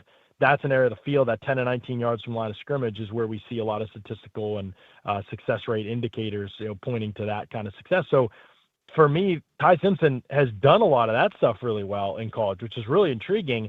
But then there's other stuff that just like mechanically, even the short game stuff, anytime he has to open up and throw to the sideline, he skips the ball in. And we're talking about like a couple of yard throws to the flat, and it's like, man, those got to be automatic. We got to have those ones. And then when he came back from being nicked up this past season, he was just skittish. He didn't play the same way. He didn't play with the same aggression. So we have this sample size of like 6 games where he looks really good. But then the rest of the season is a lot of folding under pressure and just struggles to manage the pocket well and turning his back to the defense, and a lot of bad habits you just won't get away with in the league. So I think he's an intriguing prospect. I just think that there's so little sample size of high-end play, it's just hard to bank on that in round one.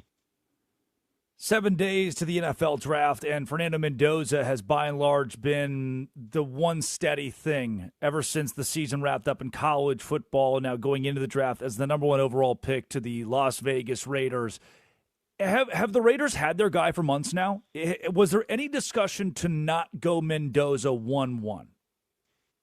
I think the only discussion would have been, is there a way for us to trade down and still get Mendoza, which would obviously be awesome. Yeah. I just don't think the teams right behind them are interested at all. So I would say that's probably the only thing they've been open for. Is there a way that a team that obviously wouldn't take Mendoza would come up and they could go down and they would still get Mendoza because the teams right behind them aren't interested in drafting him maybe. So I think that would be the only thing they talk about. But even then, the Jets are right behind them. So, are you that confident the Jets wouldn't take him? Like, I think, they probably would. So I think that's where you come to pretty quickly that, like, it would take a scenario where they had some intel that we don't have. So I think it's been Mendoza for a while. And the interesting thing about Mendoza is that offense is very, very different than what he ran at Indiana, where in Indiana, it's all gun, it's all RPO stuff, and he's doing a lot of that stuff. It's still reading. It's still a lot of the skills will translate. A lot of the mental part of it will translate, I think. But I think the actual skill level of being under center, a lot of play action in Kubiak's offense, a lot of play action in Boot, a lot of throwing down the field, a lot of throwing intermediate verticals. And so it'll be a different offense for him. Not to say that he can't handle, because I think mentally he's shown that he can, but he's had now extra months to be envisioning himself in this offense and working on all the footwork that in this offense will be totally different from what he ran at Indiana. It'll be more back to some of the stuff he ran early in his college career. So he's capable of it. He just hasn't done it recently, I would say. John, I'm going to really dig in for some ball knowledge here. Who is going in the first round? What's a name in the first round that fans would not expect? This guy who comes off the draft board at 23, at 28, who said, these guys all thought he'd be a third rounder, and all of a sudden he snuck his way into the biggest payday possible. I don't know how much people have picked up on the buzz he's generated lately, but Chris Johnson, the San Diego State corner, I think is just a guy who's going to go in the first round. I feel pretty confident he'll be the third cornerback off the board, and maybe even the second if Jermod McCoy's injury concerns are that significant. I think Chris Johnson could go in the teens, but probably would be more likely in the 20s. But I think he's probably the name that I would say most just casual fans wouldn't be as familiar with. He's really kind of not an athletic freak corner. I mean, he tested pretty well, but he doesn't really play like that. He's really just smart. He's sound. He's versatile enough. I think especially the zone stuff in a league that's very zone heavy, he'll work. He plays the run really well, great tackler. He's kind of like a fundamentally sound guy that years ago, when we were in the press man world and everybody was man covering people all over the field, he would have probably been like a mid-round pick and had a good solid career. Nowadays, these kind of guys are getting pushed up the board. So I'd say he's probably one, and then some of these offensive linemen are going to get in there. Chase Bisontis from Texas A&M, Keelan Rutledge from Georgia Tech. Those guys, I think, have a shot to go in the 20s as well. Cassius Howell, do we see him go in the first round, or is he an early second-round caliber guy, the linebacker out of Texas A&M? I would say Cassius Howell's probably going to go in the second. Just talking to people and hearing what the buzz is, I think he's probably going to be like a second-round pick. There's some stuff from early in his college. I think teams are weeding through that stuff and just trying to figure out who the dude is, and then how much is he going to be able to play all three downs is a big question. I think if you were just asking me, I've said this on some other shows too, but if you were going to ask me, like, I got one guy from this class that I can pick to win a pass rush move to save my life, he would be the guy I'd pick in this class. I think he's that developed as a pass rusher. The struggles become he just basically has created a way to play run defense that isn't going to work in the league. Like, he just tries to run around everybody in college because he has these really short arms and he's not really that stout, like at the point of attack. So he kind of like doesn't take people on. He kind of tries to play around everybody in the league. It's just too high risk. Everything's too fast. You're not going to get away with it. So teams are just really going to have to figure out whether he's a 3-down guy or not. But the pass rush stuff, yeah, I mean, watch him against Francis Maui-Noa, who seems like he's going to go in the top 10, even if he's a guard. And you can see, like, this is a really, really good pass rusher, and that pays in the league. So wherever he gets drafted, I think he's going to work out and be really impactful for a team. It's just, is he going to be impactful at 30 snaps a game or 60 snaps a game? That's kind of what you're asking. Conversely, and there's so many great pass rushers in this class, guys who can wreak havoc on the defensive line, the edge position, even outside linebacker. Akeem Mesidor out of Miami. Different guys, same question. Is this a first rounder, or does he slip into the second round early, first 4 or 5 picks in the second round? We're probably talking about the guy with one of the biggest ranges in the entire draft that isn't a quarterback. Like, wow, because he's 25 years old already. Late breakout player. So the analytics teams are going to look at the late statistical and profile breakout, and they're going to say, traditionally, this player isn't successful in the league. You need to break out by a certain age in college. Now there's asterisks next to that for him because he was a D tackle. He changed his body. Like, he changed positions. Like, there's kind of been all this stuff with him. It's like, okay, well, yeah, if you look under the hood, there's a little more explanation to why it was such a late breakout. But then also he has this history of foot injuries, and that's going to be a concern for some people this year, finally able to stay healthy. And I think you can make a real case that if you just put on 2025 tape of every edge rusher in the class, he was the best guy all the way across the board. but he's just a little bit different. He didn't test, so you don't have those numbers to go off of. So there's a lot of if you need boxes checked, he just really doesn't check any of them. And then he doesn't have the length you look for at the position, really. There's not a history of production at the position. But then the guy, everybody loves the guy. If you talk to teams, they all love the person, and they think he's going to work like crazy. And Jason Taylor raves about him at Miami and says that he did all the right things and transformed his body and changed his eating habits to play this new position and looked really good at it. So you have to be a certain type of system too. I don't think he's going to be a hold the point guy. I think he's going to be more of like a knifing, slashing type of player on the edge. Are you okay with a more high risk style of player there? Does that sort of fit your system? So I think he's kind of, he's going to be a helpful pass rusher to a team in the league, but you might get to the Cassius Howell spot. I think there's a better chance Messidor is a full-time player than Howell, but you might end up getting there where it's just like, okay, this guy's not like he's not a 60, 65 snaps a game guy. He's going to play a smaller role, but the role he does play is going to be valuable for us. I still think he goes in the first just because this class teams are going to be like, what the heck? But he could go as high as 15. The Bucs definitely really like him, and then I think he could go anywhere in the 20s too. If New England got a hold of him, if Houston got a hold of him, if San Francisco, Buffalo, like they did that is a dangerous game the rest of the league is playing for Messidor. And John, I'm enthralled now. I've kept you way over time on my end and probably on yours too. But I've got one last thing for you at Ledyard NFL Draft on the Drake Toll Show. Again, at Ledyard NFL Draft. Give John a follow.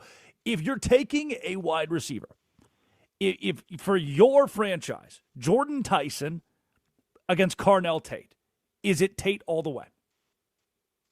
It's Tate all the way for me. I actually don't even have them in the same tier. I have Tate and Casey Concepcion as my top two guys. I think there's a real clear drop-off after those guys. Now, there's a couple guys with upside to be in the conversation with those two, but right now, just looking at the tape, I think those two are far and away the best two guys. And for me, with Tate, it goes back a lot to the modern NFL and who I think fits this age of football. 10 years ago, again, when we were playing, it's really important. I think people understand this when they think about the value of these players. When we're thinking about, okay, who beats press man the most when everybody was playing that way, then Jordan Tyson may have an advantage on Carnell Tate because I do think he's better at that stuff.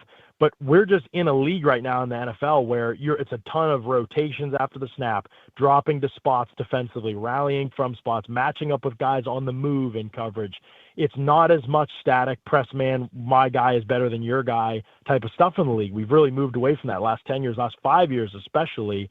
We're such a zone heavy league right now that I think that players who can beat zone and have that cerebral nature to their game and know how to get vertical against zone and beat off coverage, those players are really, really, really helpful to an offense. And then you couple that with the fact that I trust Tate more playing from condensed. A lot of offenses playing from condensed, so wide receivers with reduced splits, they're playing closer to the box.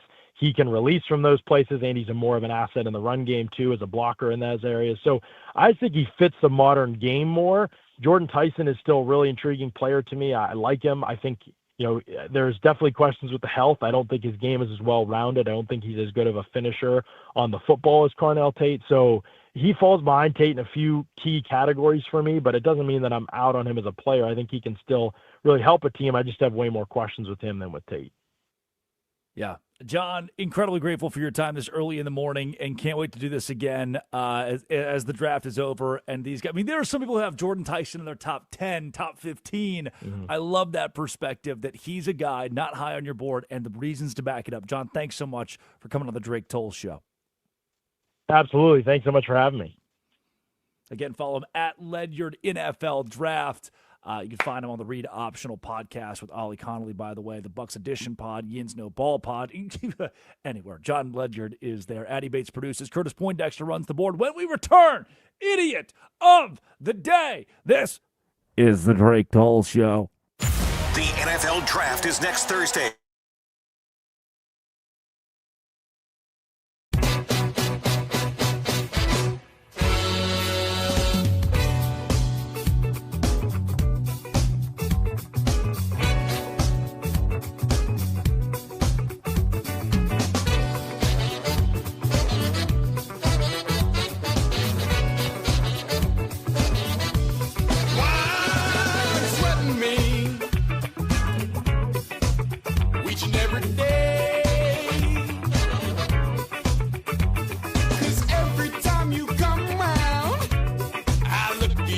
Way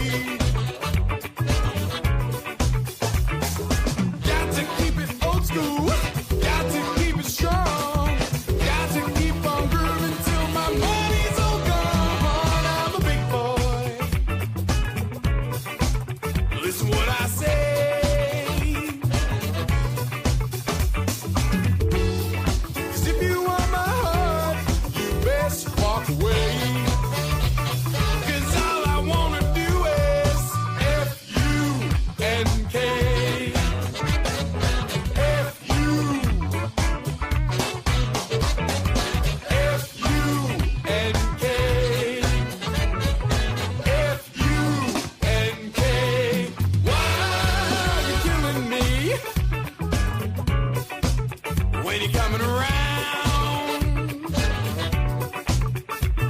While she shoots daggers right through my eyes beyond the ground.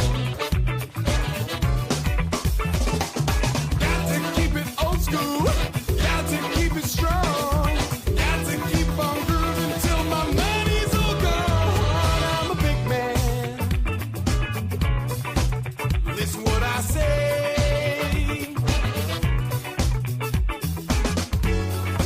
If you want my mind, you best walk away.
Are always closed.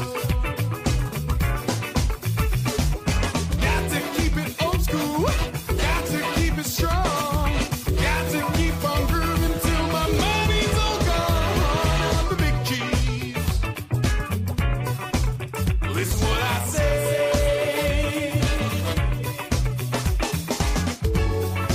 If you want my soul, you best walk away.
Drake Toll Show.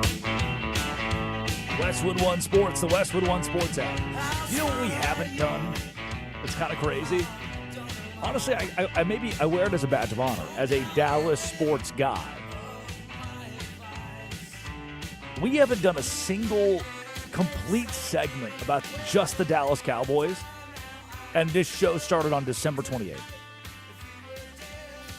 And I wear that as a badge of honor because I turn the TV on every 45 minutes. Jeez. Boo doo doo doo doo. Today, what will Jerry Jones do? You're like, stop. Era. Stop. And I can't imagine what it's like. So I don't really know because, again, I worked in and around Dallas media. And it was just, every day was every day was Cowboys Day. Obviously, you're in Dallas. You're in Phoenix, every day's Cardinals Day. You're in San Francisco, every day's 49ers Day. But what's it like being a Cardinals fan, a 49ers fan, a Tampa Bay Buccaneers fan, a Jacksonville Jaguars fan, a Nashville Titans? Yeah. They rebranded anyway. Who cares? I care, actually. I do care. It's Tennessee Titans. I know what I was thinking. If you're a fan of those time. Teams, what were you thinking? I was thinking, as that song was playing, I was like, you know who would know that song? Do you know who would know that? One of our listeners, Abdallah. I think Adam Abdallah. Oh. I should ask him. Okay. I should ask him. Name Duke. Shout out Abdallah. So I wonder with those cities, do you get tired of the Cowboys coverage? Because again, I just saw on my television, coming up, Jerry Jones. God bless America, man. Maybe we all fall into the same category of idiot of the day.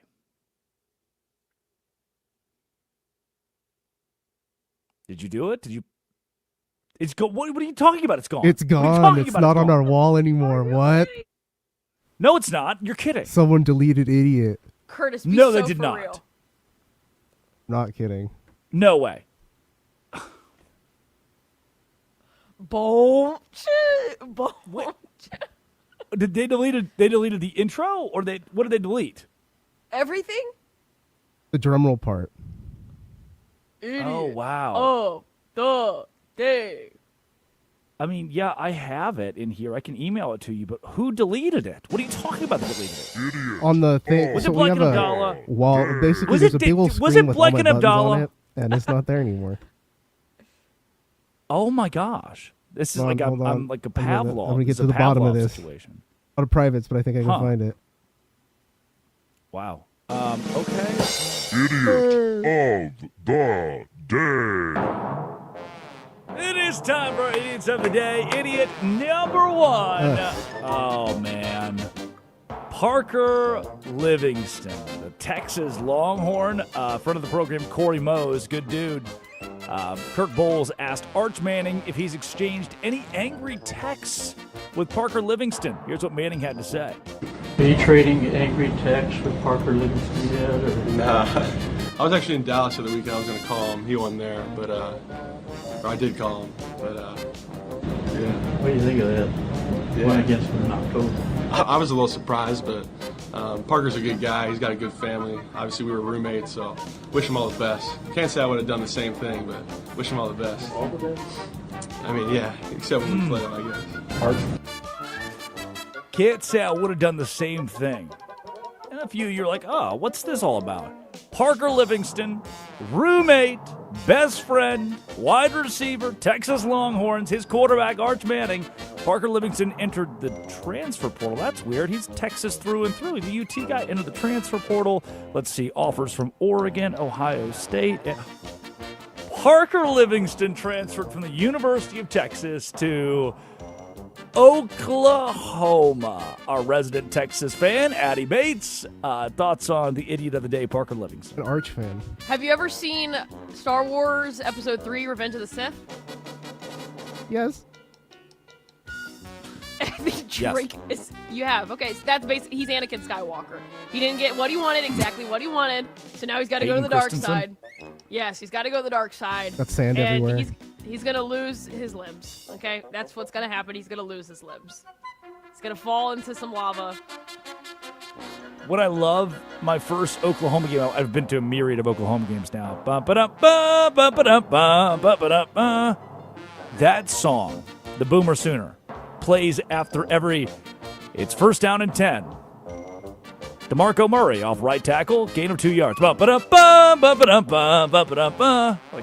okay, whoa, it's just 2-yard game. We don't need, like, I get it on touchdowns, but just stop playing the song. Oh, you fans Incomplete can only pass from recognize Jalen so Hurts. much, Drake. They can only recognize Second so down. much. Second down and 10. It's like nothing happened. Stop playing the fight song. Please stop playing the fight song. Texas, conversely. Yeah, yeah. Come on. I love it. I used to sit. Texas fight. Probably says a lot about me, but I would sit as a child and listen to just college fight songs. Loved college fight songs. Maybe a piece of it, too, just playing NCAA 12, NCAA 14. They would play all the time. Thought it was the coolest thing ever. You learn a lot of fight songs that way. That's how I learned college football in general, was playing that game. The games, the video games. Yeah. Idiot of the day, me, Drake Toll of The Drake Toll Show. Here is White House Press Secretary Caroline Leavitt giving me brand new news that I did not know. And thank goodness we have a president and an administration that believes in American energy dominance, in bringing down prices at the pump. Look at how gas prices decreased over the past year since this president was in office. Again, I am the idiot of the day. I paid $4.03 per gallon. I paid $80 to fill up my truck. $6.40, baby. $6.40? For 91, I paid $80 total to fill up my truck the other day. I just don't. I've lived in Savannah, Georgia, which is typically has pretty low gas prices. Arkansas, they're 50 cents less than this, but typically pretty low in Savannah still compared to a Curtis in California. I paid $4.03. I don't know what I'm doing wrong. I don't know what gas pump I'm going to that's got the magic expensive gas, but that's all I can seem to find. But you got to get your ass to the straight on Liliati and open it up. Something about the straight. I don't know what's going on with the straight. I don't really know what all that means. But man, open it, close it, whatever we got to do so I can stop paying $80 just to fill up the tank. We are winning. Damn it. I'm about to have to stop driving. I don't even know if gas prices can correlate to a president or if it starts with other people and other entities. I'm not sure. Because you ask me, okay, how does the president affect gas prices? I'm not going to have a fluid answer. What? How a war with a Middle Eastern country would impact gas prices? You can't, put two and two together? We've won 8 That's of good. them. The war is the war the reason the gas is going up now? Yes. Or is it the Venezuela thing? Which thing that we've done has done the gas prices, and how do we make it stop? You're going to get so tired of please? winning. We're going to be winning so much. You're going to get tired of it. I just want my gas to be cheap. And it is not. $4.03. $80 fill up the truck. I'm gonna have to buy a what are the ones called that drive themselves that are I'm gonna have to buy a Waymo. I'm gonna buy a Waymo to drive me around town. Idiot of the day, the Buffalo Sabres. Well, what do you mean? They're in the playoffs. The first time in 15 years, 13 years, whatever. Oh, no. Looks like the Sabres have a couple of events scheduled in their home arena. Tate McRae and the Wiggles live in concert. So what do? It's a real Sophie's choice. It's a real age-old question. You're in the playoffs, really unexpectedly. I think Sabres fans thought this team could contend, but I don't know if whoever the arena, your arena is like, oh, shoot. Because a lot of these work, the city pays for the arena, right? So they own it. They can do concerts. So if the Wiggles are playing there while the Sabres are supposed to have a home playoff game, I think we combine the two of them. We have the Sabres and the Wiggles together. This is reminiscent of, this happened to me. Wow, firsthand story. Chesapeake Arena in Oklahoma City, 2024. Luka versus SGA, Western Conference Finals. And pregame, PA guy says, lady, what is that? You with the ticket? The Wiggles? The Wiggles, such a good concert. Such a good concert. I dressed as the pirate one year for Halloween. Loved the Wiggles. Big Wiggles, big Wiggle guy. I love to wiggle. Wiggling's my favorite. Wiggle. I went to this Oklahoma City Thunder game, and pre-game, ladies and gentlemen, please rise and remove your caps. Here to sing the national anthem, Mason Ramsey. It's like, what the hell? The Walmart kid, the yodeling one. All I say I wanna do. It's still alive. It's like 20 now. He sang the national anthem at the Thunder game. I had very legal amounts of things in my body, so I thought that I needed to. I thought I needed to calm down a little bit. I was like, "Whoa, there's no way! There's no way the Walmart yodeling kid is singing the anthem right now." Just for at halftime, ladies and gentlemen, please rise and remove your hats for the band Hanson. I was like, whoa, what?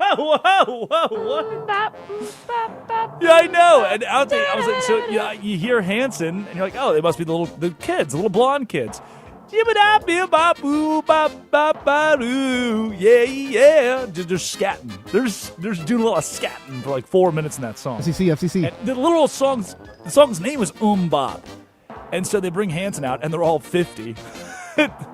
And they get out there like, hey, we're Hanson. It reminded me of Will Ferrell in Blades of Glory when he's in the troll head while he's skating around. He's like Disney on Ice, and he's puking with a bottle of Jack Daniels inside of the troll head. That's what the band Hanson looked like grown up. And I was like, all right, come on, Bop, do it. Just sing Bop in an adult way. Nope, they sang Thunderstruck. They covered an AC/DC song. Ooh. Bad. So that's what you do. You have the Wiggles concert in between periods. Just have the Wiggles concert. On ice. Ladies and gentlemen, please rise and remove your hats for the playing of Fruit Salad. Yummy, yummy. And out they waddle. The little green guy comes out there. The pirate comes out there. Hello, everyone. We are the Wiggles. We're so excited to be here tonight. We're going to rock your ass off. He's like an adult version of the Wiggles that's pro hockey. You see the Wiggles on That's ice. great. Instead of the Laker girls, it's This the is going to be Wiggles. the bitchin' Wiggles. I Can't say that. Legal. Yes, I can. We found that out. Legal. You can say it. Addie Bates produces. Curtis Poindexter runs the board. We are the Wiggles. Curtis is just sniffing around the ice. Nitro. Curtis is sniffing the Wiggles. Oh no, Blip, what are we going to do? Curtis Poindexter runs the board. Coming up. Oh my goodness. Last night, the National Basketball Association was magical. Steph Curry is young again. This is the Drake Toll Show. All I do is set desire, oh Lord, that last song did. The NFL Draft.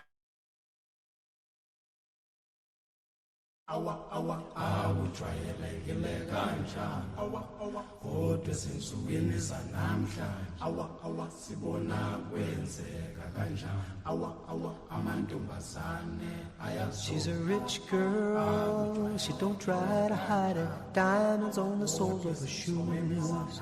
He's a poor boy, empty as a pocket. Empty as a pocket with nothing to lose. Sing ta-na-na, ta-na-na-na. She got diamonds on the soles of her shoes. Ta-na-na, ta-na-na-na. She got diamonds on the soles of her shoes. Diamonds on the soles of her shoes.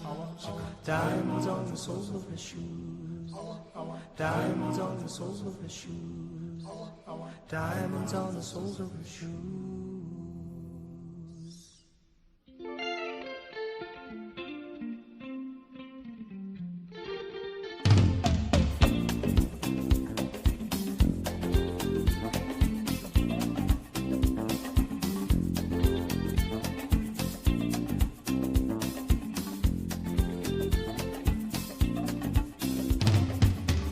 Say she's crazy, she got diamonds on the soles of her shoes. Well, that's one way to lose these walking blues. Diamonds on the soles of your shoes.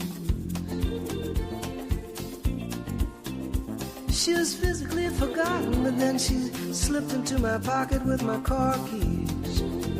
She said, you've taken me for granted because I pleased you. Wearing these diamonds.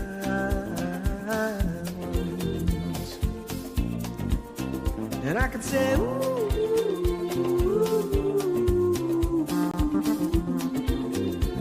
as if everybody knows what I'm talking about. As if everybody here would know exactly what I was talking about. I'm talking about diamonds on the soles of her shoes.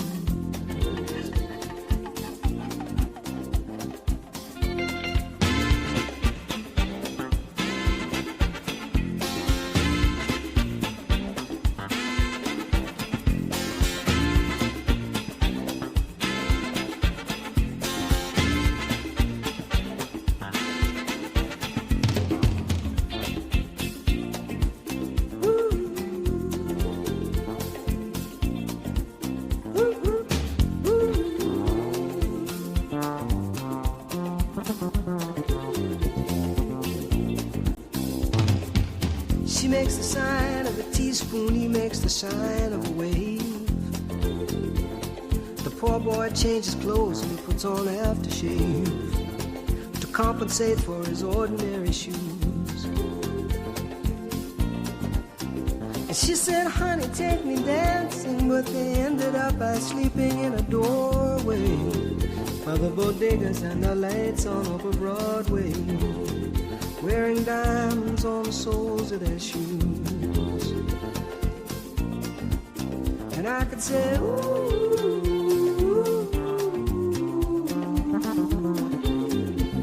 and everybody here would know what I was talking about.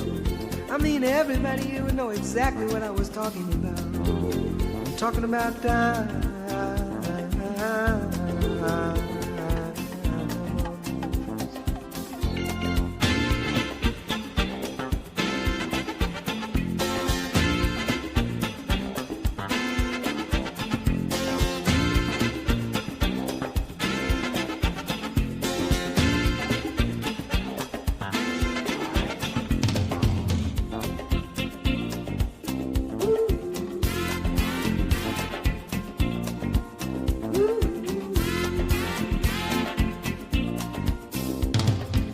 People say I'm crazy, I got diamonds on the soles of my shoes, yeah.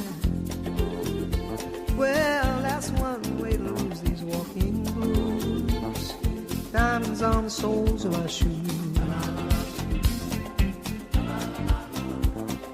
Ta-na-na-na, ta-na-na-na, ta-na-na-na, ta-na-na-na, ta-na-na-na.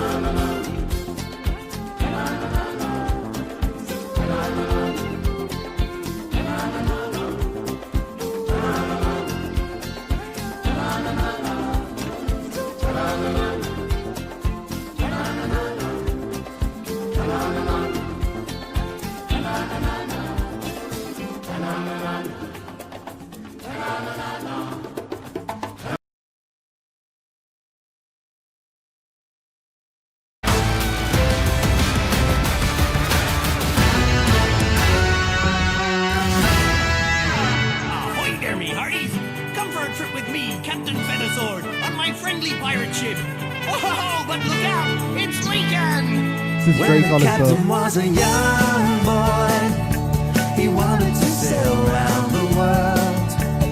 That's the life for me. Whoa, living on the sea.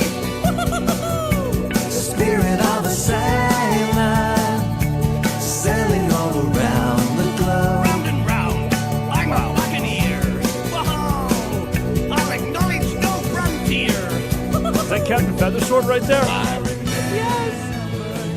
Captain Feathersword was my guy. This was my Captain favorite. Feathersword is still my guy. This was my favorite Wiggles song when I was a kid. It's a cover of a Split End song called 6 Months in a Leaky Boat, and it's amazing. But you said you were the captain, so I was like, this song is about you, actually, now. You have boats. Yep. I do have a boat. I'm going out on the boat again today to test it, to be able to try to see if I can park it. No one told me that boats are impossible to park, so news to me. Figuring that out as we speak. Thank you.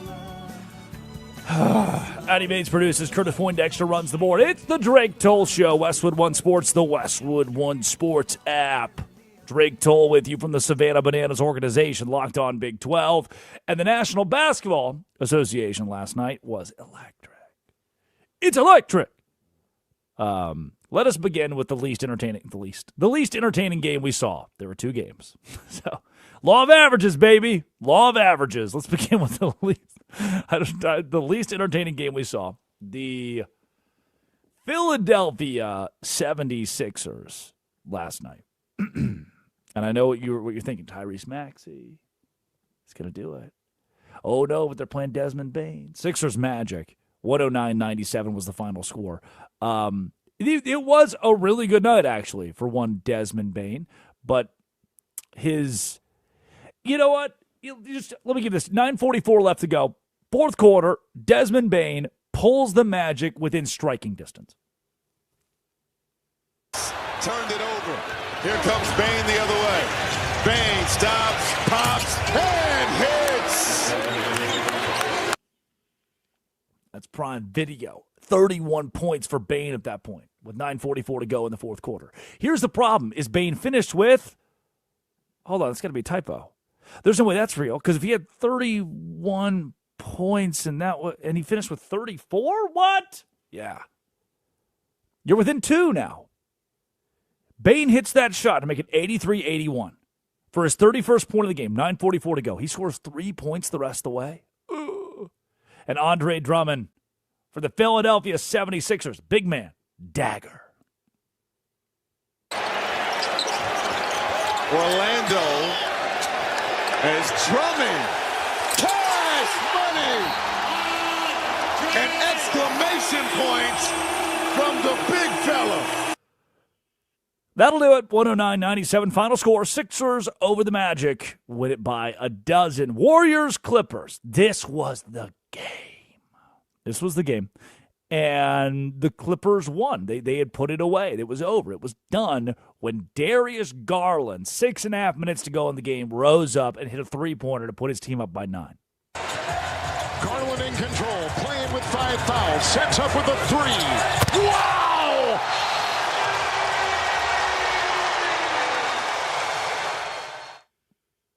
Wow.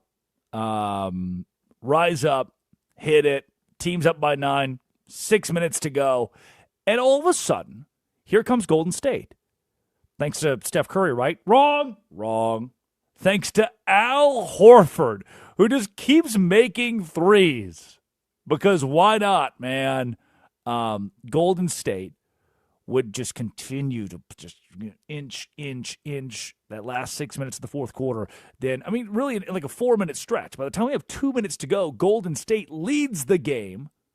117-115, only for the Clippers to tie. Now we're all knotted up. 117 apiece. We are inside a minute to go. And my friend Steph Curry does some Steph Curry things. John is on it. Bumped Curry. 3. Good!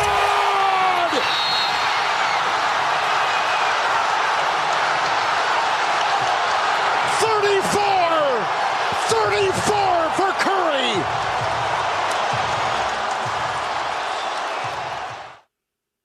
Golden State's win probability on that shot alone jumped from 51.5% to 73.1%. That's a lot. Up by 3, Curry and company after a 29-foot three-point step back J with Draymond Green assisting. That's the shades of 2015. We are, time is a circle, ageless. Draymond to Curry for a 29-foot step back 3 to help give the Warriors their eventual 126-121 win. Here's Kevin Harlan on Prime Video to seal the call. Jemski is there. The Warriors have won. The Golden State Warriors have won.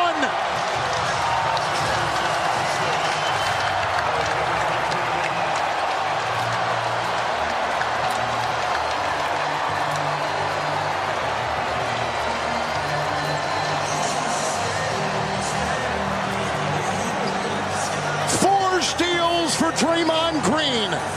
2 late in the game. That buzz, that murmur in the crowd was on the road. It was a road game. And the Warriors get the win. They'll play the Suns for the 8th seed. And in the NBA, well, tonight we get a bit of a break. There is some reprieve from the rest of the action. On Friday, it goes down. We figure out how the rest of the playoffs will even their way out. Warriors, Suns tomorrow, Hornets, and Magic. Warriors are in Phoenix. Charlotte will play in Orlando, gearing up for Saturday where the first round of the postseason begins. Whew, all right. Okay. Everybody stretch. Everybody mentally get ready. We've got to win today. It is time for Are You Smarter Than Drake Toll? It's Curtis. It's Drake. Let's play ball.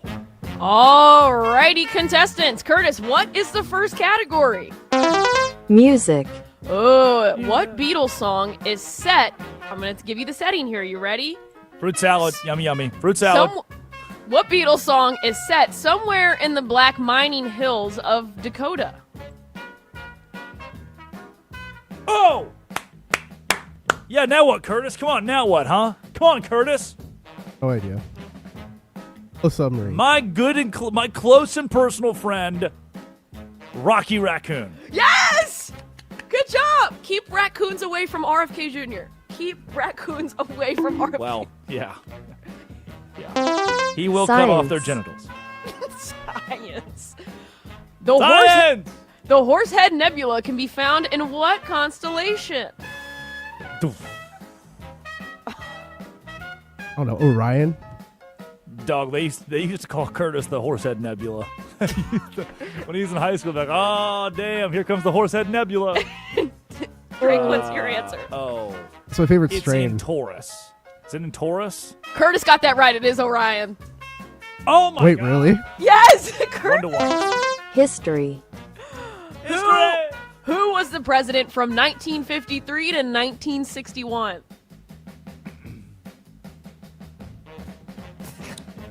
Oh, no. Roosevelt. I don't know. Roosevelt. Roosevelt? What the I don't hell? know. It goes Truman, and after Truman, this is going to precede Kennedy, Yes. because Kennedy's elected in 61. So this would be Ford? What? Ford was after Nixon. Oh, no. Oh my God, guys, come on. Oh, no. Who's in the military? Movies. Nope, we're not. Okay, the answer. Okay, so it goes from Truman to who? Eisenhower. Oh, guys. Eisenhower. It's Eisenhower. Eisenhower. We were all saying. Okay, Obviously. Movies. Who played the role of Catwoman in the 1992 movie Batman Returns? Halle Berry.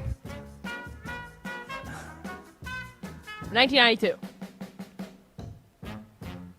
It might be Halle Berry. Michelle Pfeiffer. Michelle Pfeiffer, guys. So 1-1. It all comes down to this. Okay. What's the category? Random. What is the name of a word that is spelled the same forwards and backwards? Oh, no. Oh, I know it now. Curtis, come on. I can't even think of one right now. For the game, fate of the world on the line. What do we owe the great fortune of a moment like this? Palindrome. Drake wins this round. Oh, I thought you said What, name Curtis? a word that was a palindrome, not Name the a woman. word palindrome. Name a woman. Name a woman, Curtis. Marissa. Get back to you. That's great. Addie Bates produces, Curtis Poindexter runs the board, Colin Jones, Bruce Gilbert, Armin Williams, Ryan McGuire. Thank you for a job. Westwood One Sports, the Westwood One Sports app. Nick Costos, You Better You Bet is coming up. This has been and always will be the Drake Toll Show.